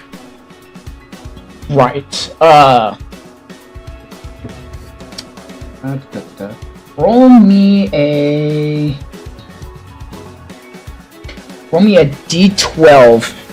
See, actually, roll me a d20 to see if you success on making. Hold on. 13. You had a 13. Okay. So that is a success on making clones. Now roll me a d12 to see how many clones you make. Oh well, I was just gonna do the one, but I got a 12. You got a 12. Okay. So you make 12 clone birds to search the perimeter of the outside building. Real quick, moving over to the villains. What is y'all's plan of trying to protect the weapon? We have created an impenetrable wall. An impenetrable wall of bamboo around the weapon. Okay, roll me a d20 to see if you succeed. D20. Yes. 18. That is a successful hit.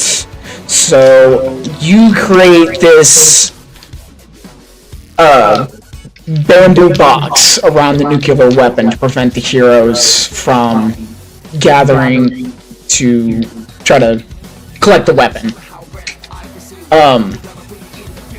Kenneth, what do you do? Hanif is positioned by one of the doorways into the room, just waiting to grapple the first person in to try and put them to sleep. Okay.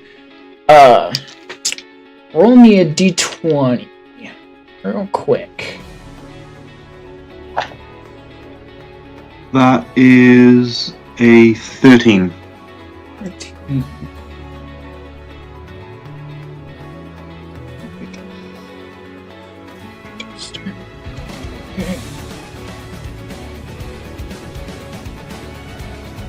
That is a success. So you're not invisible, but you could be very well noticed if something goes wrong. But you patiently wait as you wait for one of the heroes to come through the doorway to go into a full-blown tackle to drain their energy. Alright. Transitioning back over to the heroes. Benjamin, are you still wanting to try to get up to the 4th floor window where your companion's waiting for you? Yes, I'm going to make my way to the top floor where I'm assuming I see the bamboo and the surrounding the nuke. Okay. Do me a favor and roll a d20 to see for your dexterity or your agility. A d20. Yes, d20 to see if you succeed on climbing the side of the building. Yeah. I used to add my dex as well. Do you say my dex as well, or? Yes, I take your dexterity, I take the modifier, and I add onto your. Gotcha. I'm assuming it's the modifier is just the same as D&D does it. Yes, so yours would be a +4. All right, 1d20 plus 4. I'm active. Oh my god. Is this gonna be a dice jail moment? Oh my god. I'm gonna find a different website to use. I rolled a nat 1. Oh, you. No. Dies. So that's a straight up kills him. yeah. That's a critical fail, which I'm sorry. I can cling to the wall. I can fly. What's wrong with me? Me and Billy hear the sound of wet sand hit the ground. I don't think Benjamin's going to be an issue. Obviously. You managed to step on the most tiniest puddle for it, as it has rained the previous night, and the sun just has not dried up the rain from the previous day, which makes you stick to the ground and faceplant right into the building. So we will. We will. Dragon, do you wish to notify Benjamin that you have located the weapon?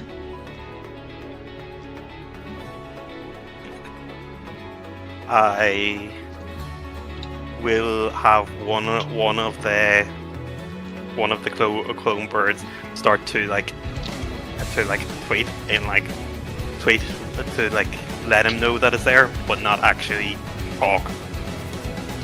But just making bird sounds.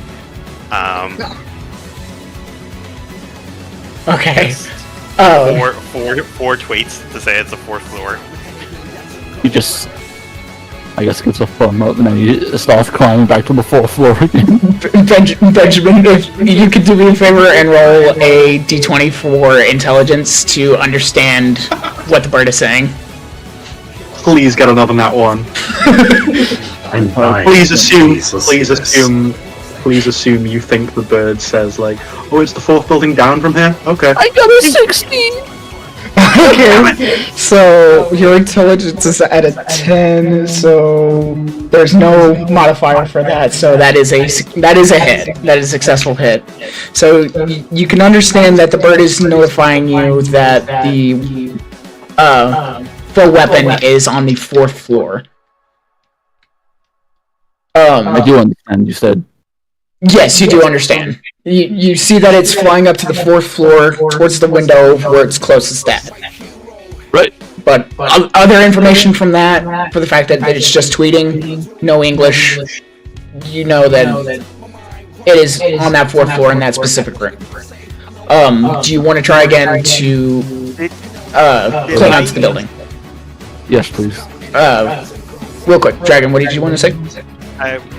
Was I able to tell that Honeth was at the door, or was I just knew where the weapon was? You just knew where the weapon is for now. I will come back to you for another intelligence roll on where the enemies are located. In fact, if you want to go ahead and roll for that, and I'll come back to you after Benjamin. Okay, what did you roll, Ben? I rolled it right, so that's 1d20 plus 3. Yep. 13. 16. Yep, that's a successful hit. As you try to recover from that little incident that happened, you do manage to stick to the side of the building and get up to the 4th floor window, getting ready for your comrade to communicate with you when it's ready to initiate. Now, let's see, let me go back to party sheet. Intelligence is at 17. Okay, what did you roll? 13. So that is 16. That is a success. So you do see that Hundi is, or I'm sorry, Hunnith. Sorry, Hunnith. Oh, good. Jeez. Oh, frickin'. That was using station school with the double beams. Hunnith. 15! Hunnith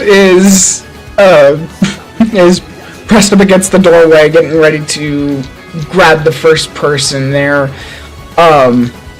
And Bill is over by the nuclear weapon, getting ready to protect it for whoever's going to be coming from what direction. What is your first move, Dragon?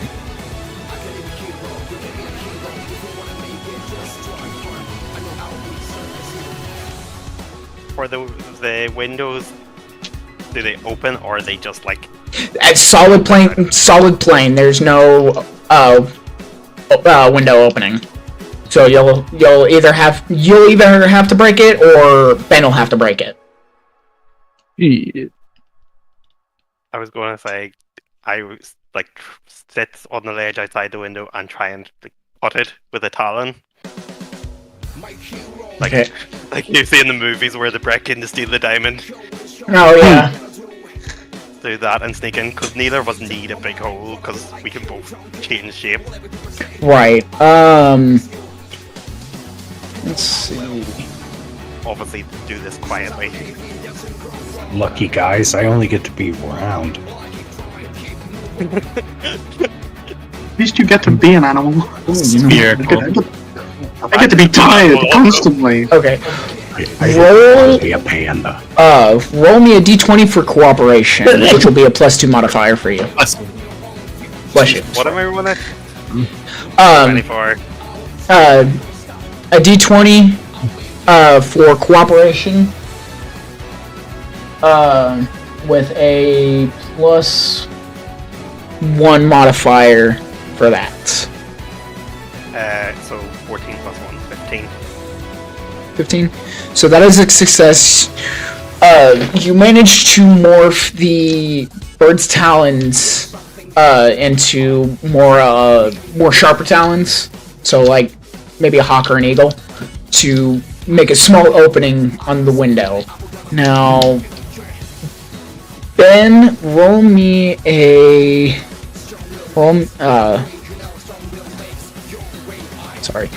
another. Dex? No, roll me a tech throw. So that'll be a +2 modifier on top of your d20. Alright. Roll the 13. 13. So that's The universe is not kind to me. 15. So it is a hit, but it does not go unnoticed.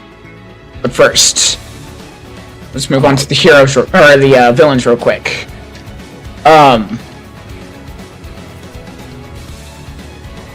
Bill and Henneth, I need you to roll me a intelligence. So that's a d20 with y'all's modifier. Real quick, let me look at your sheets. Raven, your intelligence is a 14, so you have a +2. Dad, your intelligence is 15. There's also a +2. So, Kenneth, what did you roll? With my modifier, I got a 19. Okay, so, what did you roll, Dad? An 18 without. 18 without your modifier? Yes, sir. So that is a dirty 20. So both the villains notice with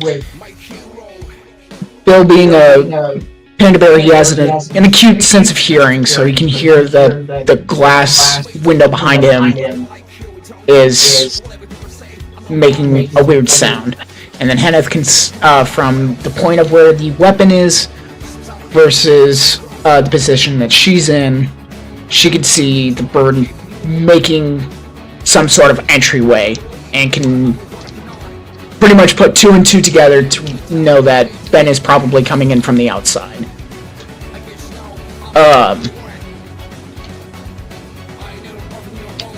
Dragon, if you can roll me a...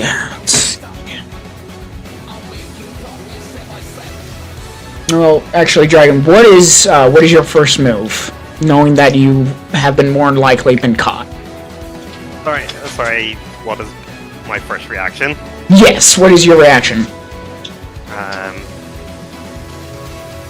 presume I'm seeing them turning and like looking at the window as curious. So I think seeing as we've been caught, I might just go loud. So Or go home. Go loud or go home. I said go big or go home. Oh well, I was going to go big. I was going to fly directly at the other clones fly directly at the window, transform into. I'd probably have to get rid of some of them because I'm making a bigger creature. So I have a big gorilla come flying, Superman punch through the window. So Okay. never mind. I was going to make a joke, but never mind. King Kong it. Well, I was gonna say when Mark has his clones in bird form, can they see glass? Just fly into it. I mean, he does have his own intelligence. Like, Yeah. if he keeps. I'm just gonna throw this out there. Maybe we should be doing my enemy academia, because all of us would be much better criminals than good guys. Yeah. Vigilante art? That may be an art that Josh wants to do. Okay, Dragon, roll me a d20 tech for your bird to transform into a gorilla, which is... Natural 20. Oh, Lord, okay. So, Here we go.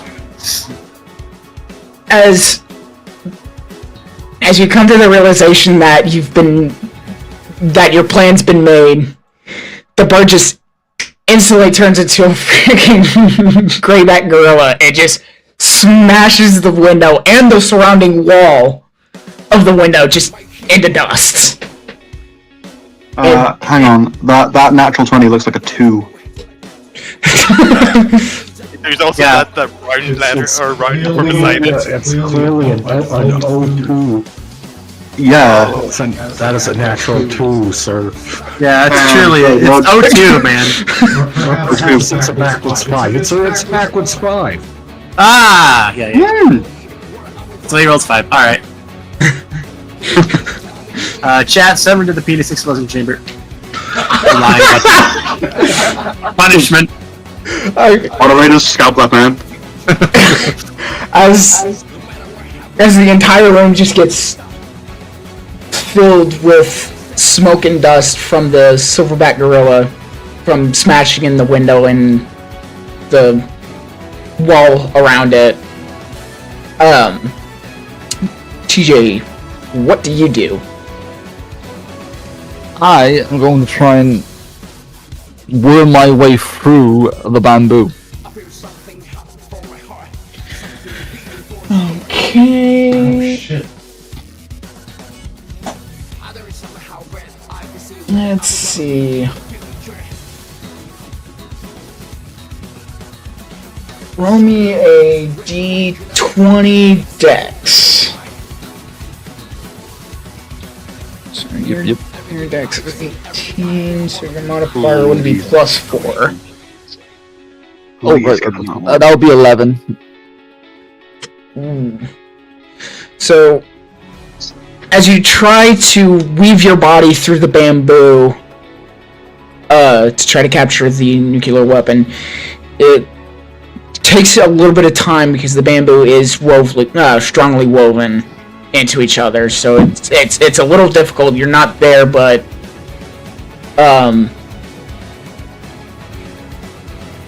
let's go to the villains real quick. Sorry about that. Someone came into my room. You said I didn't get through. No, you didn't get through because of that 11. The bamboo is so woven tightly into a box protecting the weapon.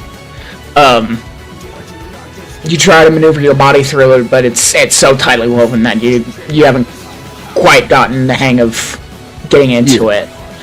I'm struggling. I need Bill and Hunneth to roll a D20 intelligence. See if they notice. Please, someone get a 1. Benjamin. Please, someone get a 1.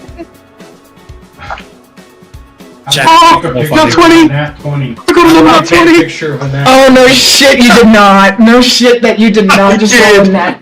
I genuinely did. Oh my god. Look, look. Oh my god. Somebody's got a 20-sided 20 dice. I don't.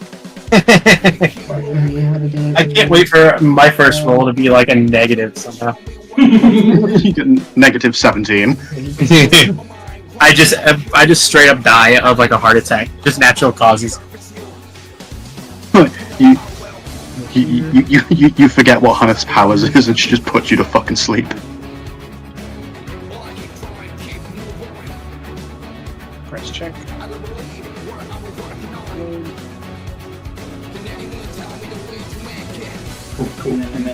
No, that's not nice. That is not. That's the same fucking thing that happened the last time.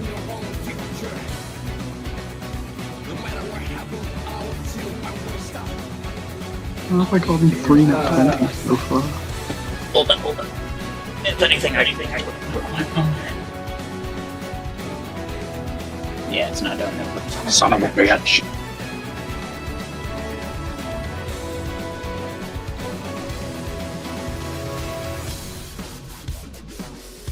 It's beginning to look like our villain arc has begun. Already. Okay, so Bill obviously rolled a fucking crit, so he instantly notices. So did I. You rolled a nat 20 as well. Yes, that was the whole joke. Fuck hell. Okay, so both of y'all noticed that. We are villains. You both noticed that. Both noticed that Benjamin is trying to weave himself into the bamboo cage. Oh, what do y'all do? Billy, Operation Rain, go! I throw seeds out in front of me and cause bamboo spires to shoot up and knock out all of the fire starter heads and shower the whole room in white rain. Okay, roll me a d20 to see how many bamboo shoots successfully grow. Please get another Come 20. look, come look. No fucking way you did. No fucking way you did. No way! This outside the box count. Okay, so... Be kind, say yes. We need this win. We cannot let Benjamin win. You got an 18. So, Good. 18 shoots sprout out of the ground. Now, roll me, roll me another d20 for technical to see if any of those successfully hit the sprinklers. So, where's... 14.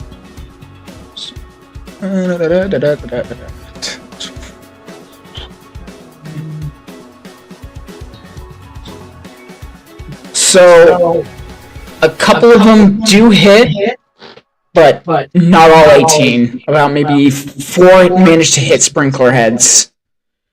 Okay. Ben, if you can roll me a Constitution save on whether or not if the water gets on you or not.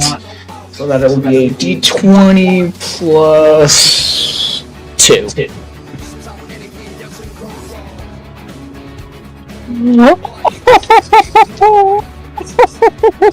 Oh no. If you rolled a d20, I'm leaving the freaking D&D. Oh god. Okay. So as you come to the realization what Bill's doing, you maneuverably move over to a safe area without getting hit with water, without getting a single drop on you. Ducking, I'm weaving, I'm dodging. The time in the washing machine is paid off. You've learned to avoid sink. You've learned to like neo dodge rain. I am. It's like that one. It's like that one Dark Souls meme where it's like the guy dodging the rain with his iframes. Yes. I know the 5 moves to dodge pull. Dodge, dive, duck, dip, and dodge.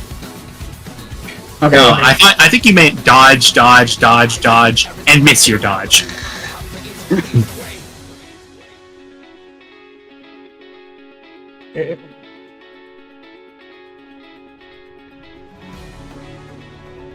I have dodged the water and I am proud of myself. Mans has never taken a bath. He always dodges the water. Okay. I mean, look at Benjamin. What is there to bathe? He's made of sand. How do you bathe sand? Henneth, what do you do knowing that Benjamin is now in the vicinity of y'all's area? And Well, not to mention there's also a gorilla over by the window. Well, knowing that Benjamin has already struggled to get through the bamboo wall, the gorilla is the next feasible attempt at getting through by breaking the bamboo. So Hunneth is just going to launch herself at the gorilla and try and make it go night-night. Okay. Roll me a D20 dex. So let me find your sheet. Here it is. So it'll be a +2. 14. So yeah, I should put that. Yep, +2. That is a 16 +2, 18 total. Okay, since so that is success. You hurriedly make your way towards the silverback gorilla. Now the water from the sprinkler heads that Bill destroyed by using his bamboo shoots is getting in your hair and has made it a little bit difficult to see with your hair being all matted into your face and getting in front of your eyesight. But you do manage to get over to the gorilla. And you want to use your quirk, correct? Yes, specifically I'm going to attempt to use Complete Siphon. Complete Siphon. Okay, so with that being a special move, I need you to roll a d20 to see if it hits. Okie dokie. The 14. 14. Sadly misses. Needs to be a 16 because it is a very large creature. Yeah. So it's got double the strength and about just a little bit more defensive. Dang. Oh well. I tried. So over to the heroes. Dragon, since you're technically unnoticed, since you haven't really moved into the room and you've been unnoticed this entire time, what do you want to do? So you're saying my normal body?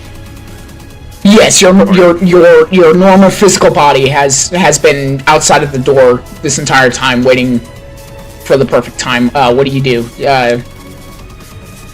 from this point?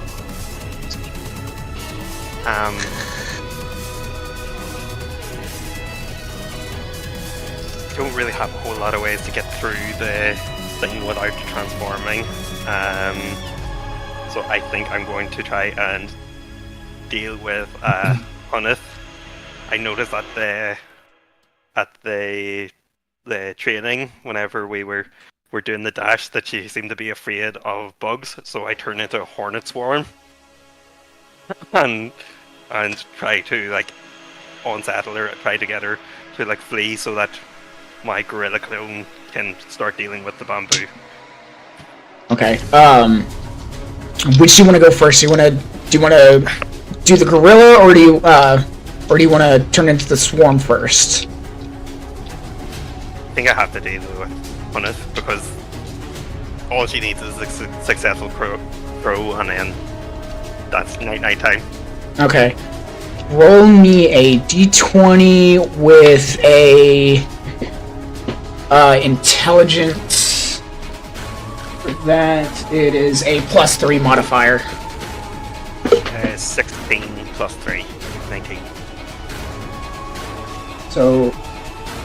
So 16 altogether, or is that a 16 plus 3? 16 plus 3, 19 altogether. Okay, 19 altogether. So you do successfully... Alright, dropped one of my dice. You successfully turn into the swarm, about to head into the battle. Now, I will have to ask you to roll a d20 dex save since it is rain, since there is water being sprayed all over the battlefield right now. So that would be a d20 plus 2.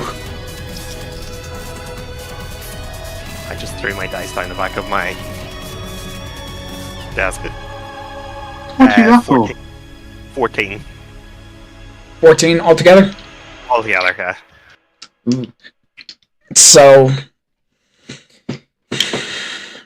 some of the bug swarm has managed to come through, but not all of it. It's about as the normal. The swarm that you created is about the same size as a like a beehive. Some of them do get splashed with water, but very small few managed to make it through to go towards Henneth. Now, do you want to now Henneth? Since you do have a fear of bugs, I'm gonna have you roll a. Let me find your character sheet. Yeah, I'll have you do a con save. So that would be a +1. So roll me a d20 +1 for your modifier to see whether or not if you stay where you're at by the silverback gorilla or you run away screaming. With my modifier, that's a 17. 17. You see that a swarm of hornets is coming to you, but through sheer will and determination and tiredness, you manage to stand your ground against the hornet to face your biggest challenge of the silverback gorilla. Okay, over to the villains. Bill, what do you want to do? I want to sprinkle. I want to sprinkle some seeds down in front of me and shoot spires of bamboo at the silverback gorilla. Okay, roll. Let's see.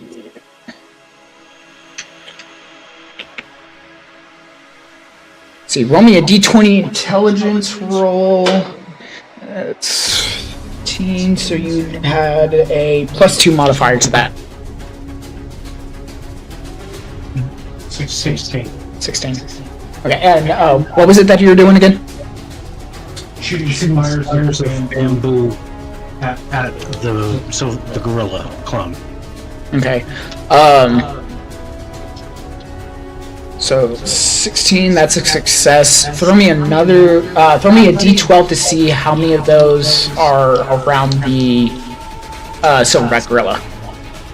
A d12? Yes. 8. Okay, so 8 pillars of bamboo shoot up and are surrounding the gorilla as we speak. Henneth, do you want to try to go for the gorilla again, or do you need it, or do you want to try to deal with the bug swarm?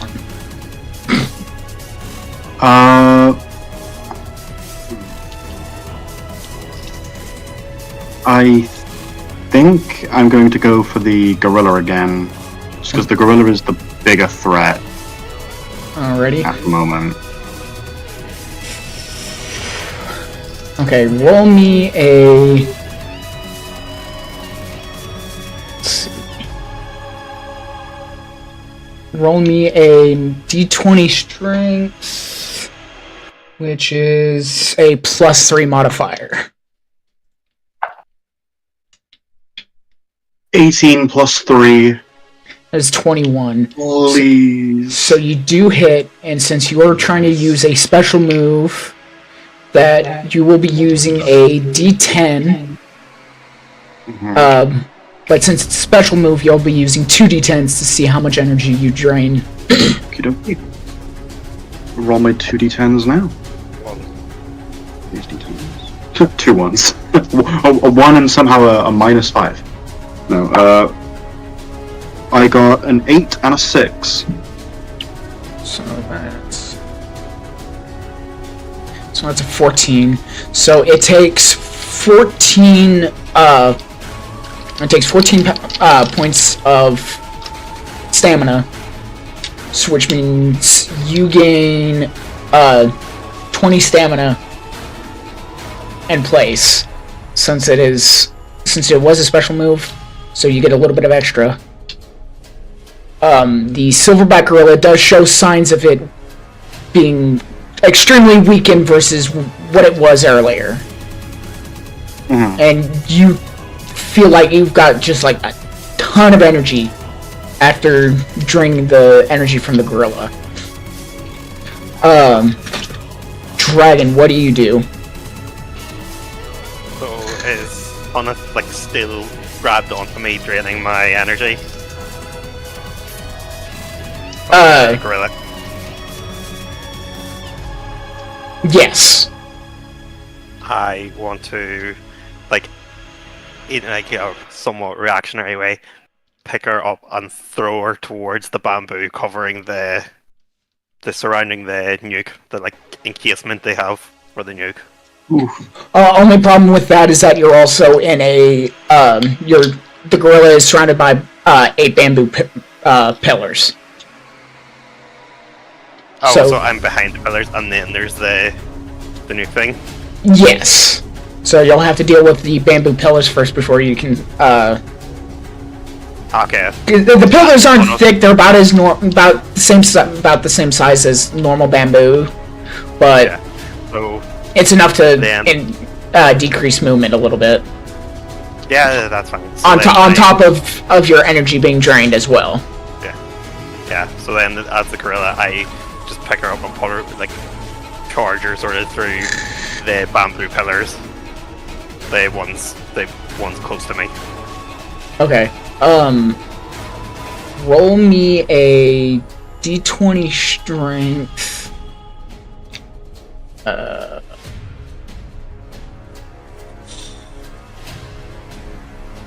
Which is. So I rolled a 15. You rolled a 15 in your. It would be +2. Yeah, +2. So 15 altogether is what it is? 17. 17 altogether? Okay, so you do manage to lift Henneth despite having your energy being drained, and you take out a few pillars with your arm and with Henneth. So, Henneth, since that did take some... Ow. So... Okay. So, with that, you did take some damage. So... No, we all start with 100 health, right? Yes. So, Lovely.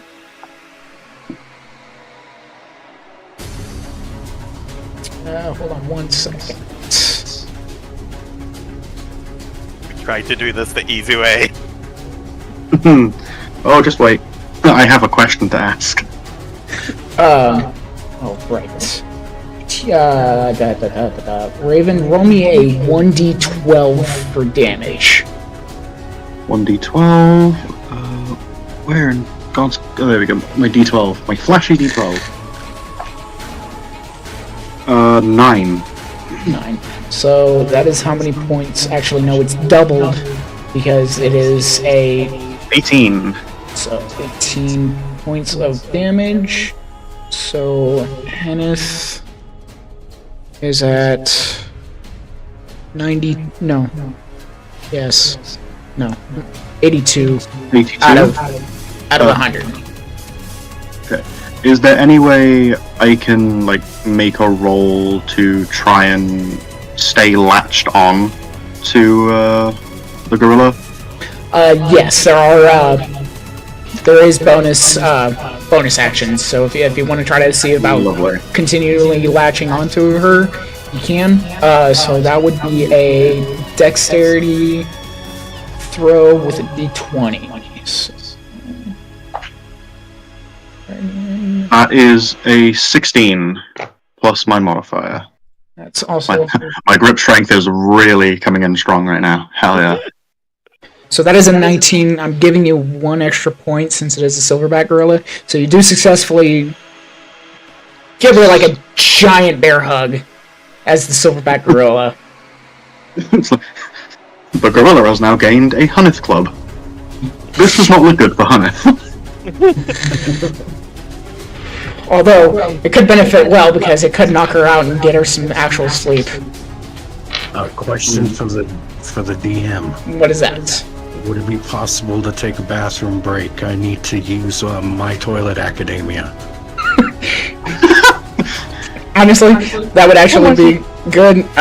This will be a good break point to let everybody go and use the bathroom real quick, do their business. So let me switch up the screen.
Is your mic still live? No, it's,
But no, in my Maybe head, one I of was the future I pieces of equipment's a bat. Okay. Trying to think of a Bill Cosby joke. Technically, all of our quirks are putting people to sleep. Just sleep aid is the least painful. Yeah. Mine is literally like, I'm going to make your body feel like it's been on a 10-mile run non-stop. Go the fuck to sleep, please. What if I always feel like that? Okay, so, It's super effective. I completely forgot where we had left off. We're fighting a gorilla. So I do have a... He broke through 4 of the posts. Right, gorilla broke the bamboo posts. It is now got... I do have a question. Yes. So because my quirk does like stamina damage, how is that trapped?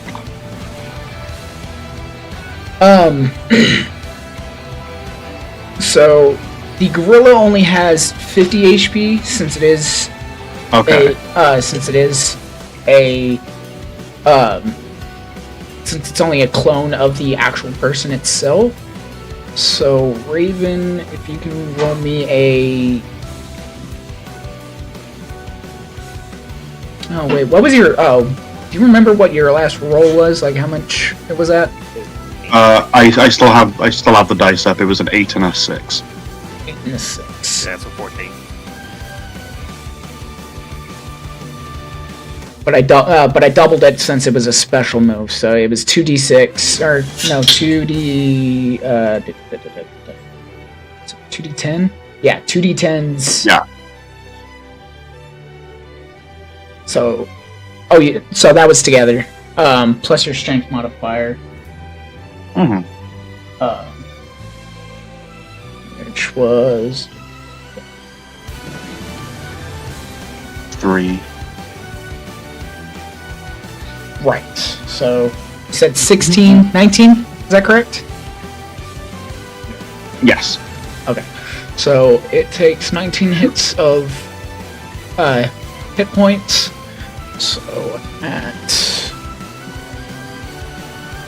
31. dragon.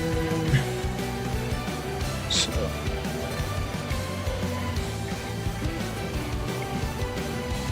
I gotta make sure I write this down or else I'm gonna forget. So 31 out of 50.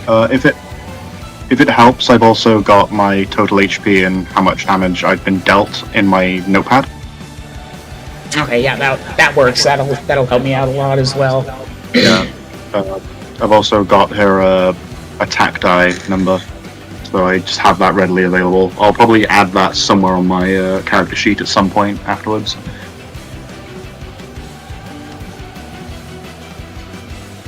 Right. Okay. So,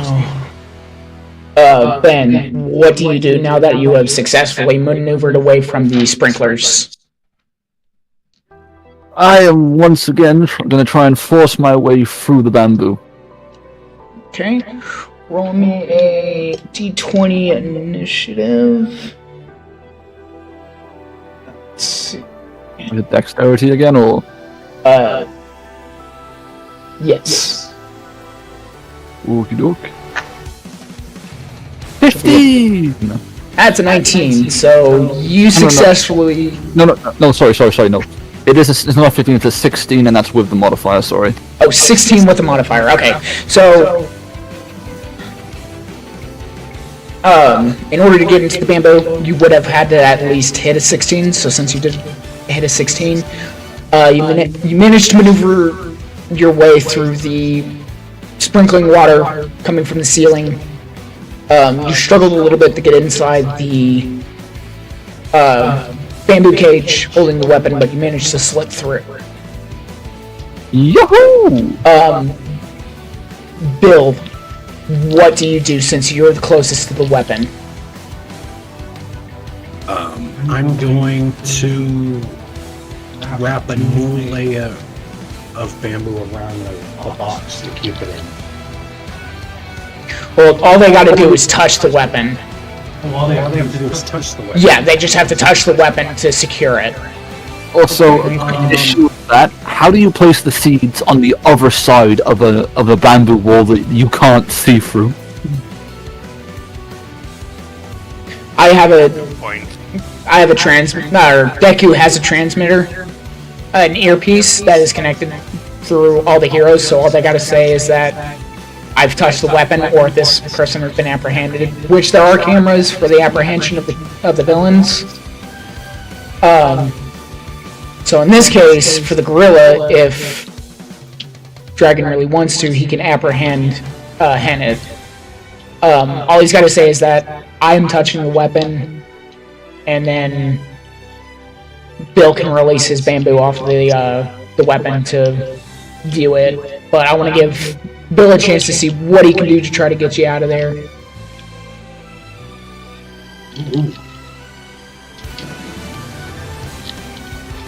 So, Shoot bamboo and see if I can get Hunneth away from the gorilla. okay, throw me a d20 with your...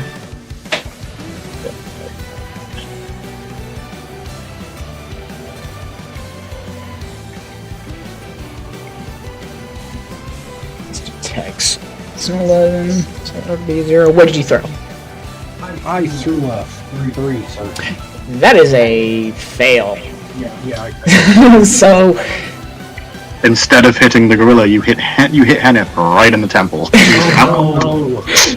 no, due to the fact that you've already used so much of your stamina and there is so much bamboo around you, you kind of lose train of thought of what you needed to do, and it just starts and you just start watering from the mouth of how hungry you are. So, Mark, what do you want to do?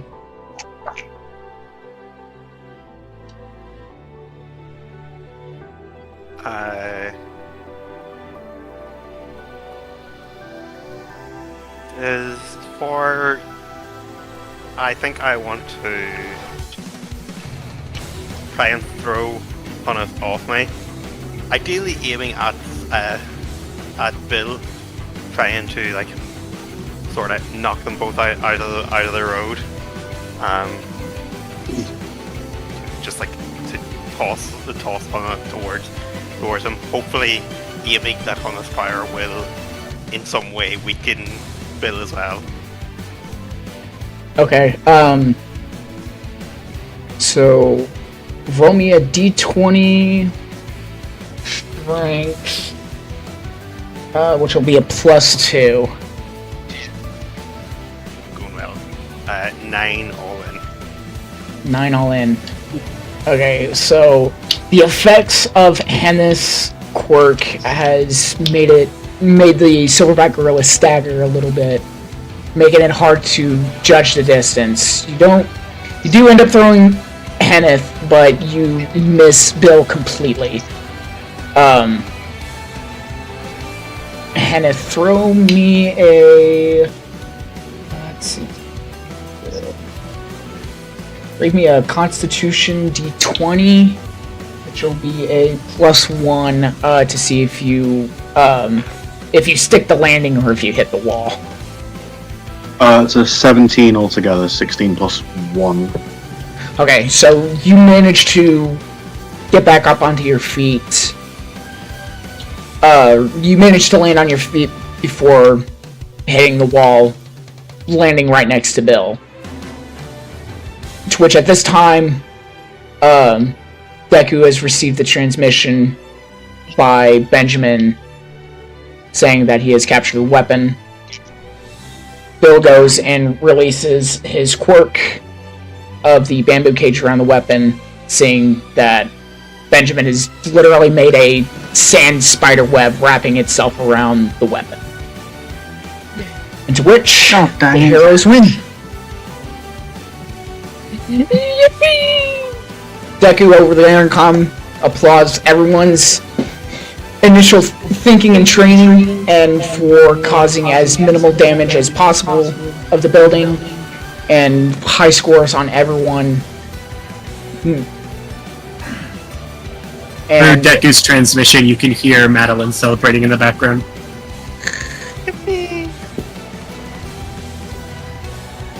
Okay, and then with that, we are already going 3 hours in, so I think that'll be a good stopping point for right now. We will continue, we will finish episode 1 next stream. But Sounds good to me. I definitely appreciate everyone joining. I'm really happy with this, of how it turned out. Still learning a few things, still probably gonna adjust a couple of things on how this is gonna go moving forward. And I definitely appreciate those who joined to watch this watch this little shit show unfold before us. I'm like, Really next wonderful. episode to hear more war crimes that Benjamin will use with his powers. Looking forward to finding them out. You get But extra lucky, you'll experience them. Yes, probably. We gotta keep note of how many times Benjamin breaks the Geneva Convention throughout this campaign. Very true. But after all that being said, I definitely appreciate everyone here on YouTube watching and just listening in to this. And we're going to be trying to do this every other Tuesday to help me out so that way I can figure out more into the storyline and hopefully maybe get two or three more people into this to make the class a little bit bigger as transfer students. But that will be for a later date. But other than that, appreciate y'all stopping by and watching. Everybody in the channel, or everybody in the VC, go ahead and say your goodbyes to YouTube. Bye. Bye, YouTube. Bye, YouTube. And Love you, we- Danny. I like cheeseburgers. and we will see I like y'all trains. in the next episode. I like turtles. That was fun. That was fun. That Sorry, was not Peter. as nerve-wracking as it was as I thought it「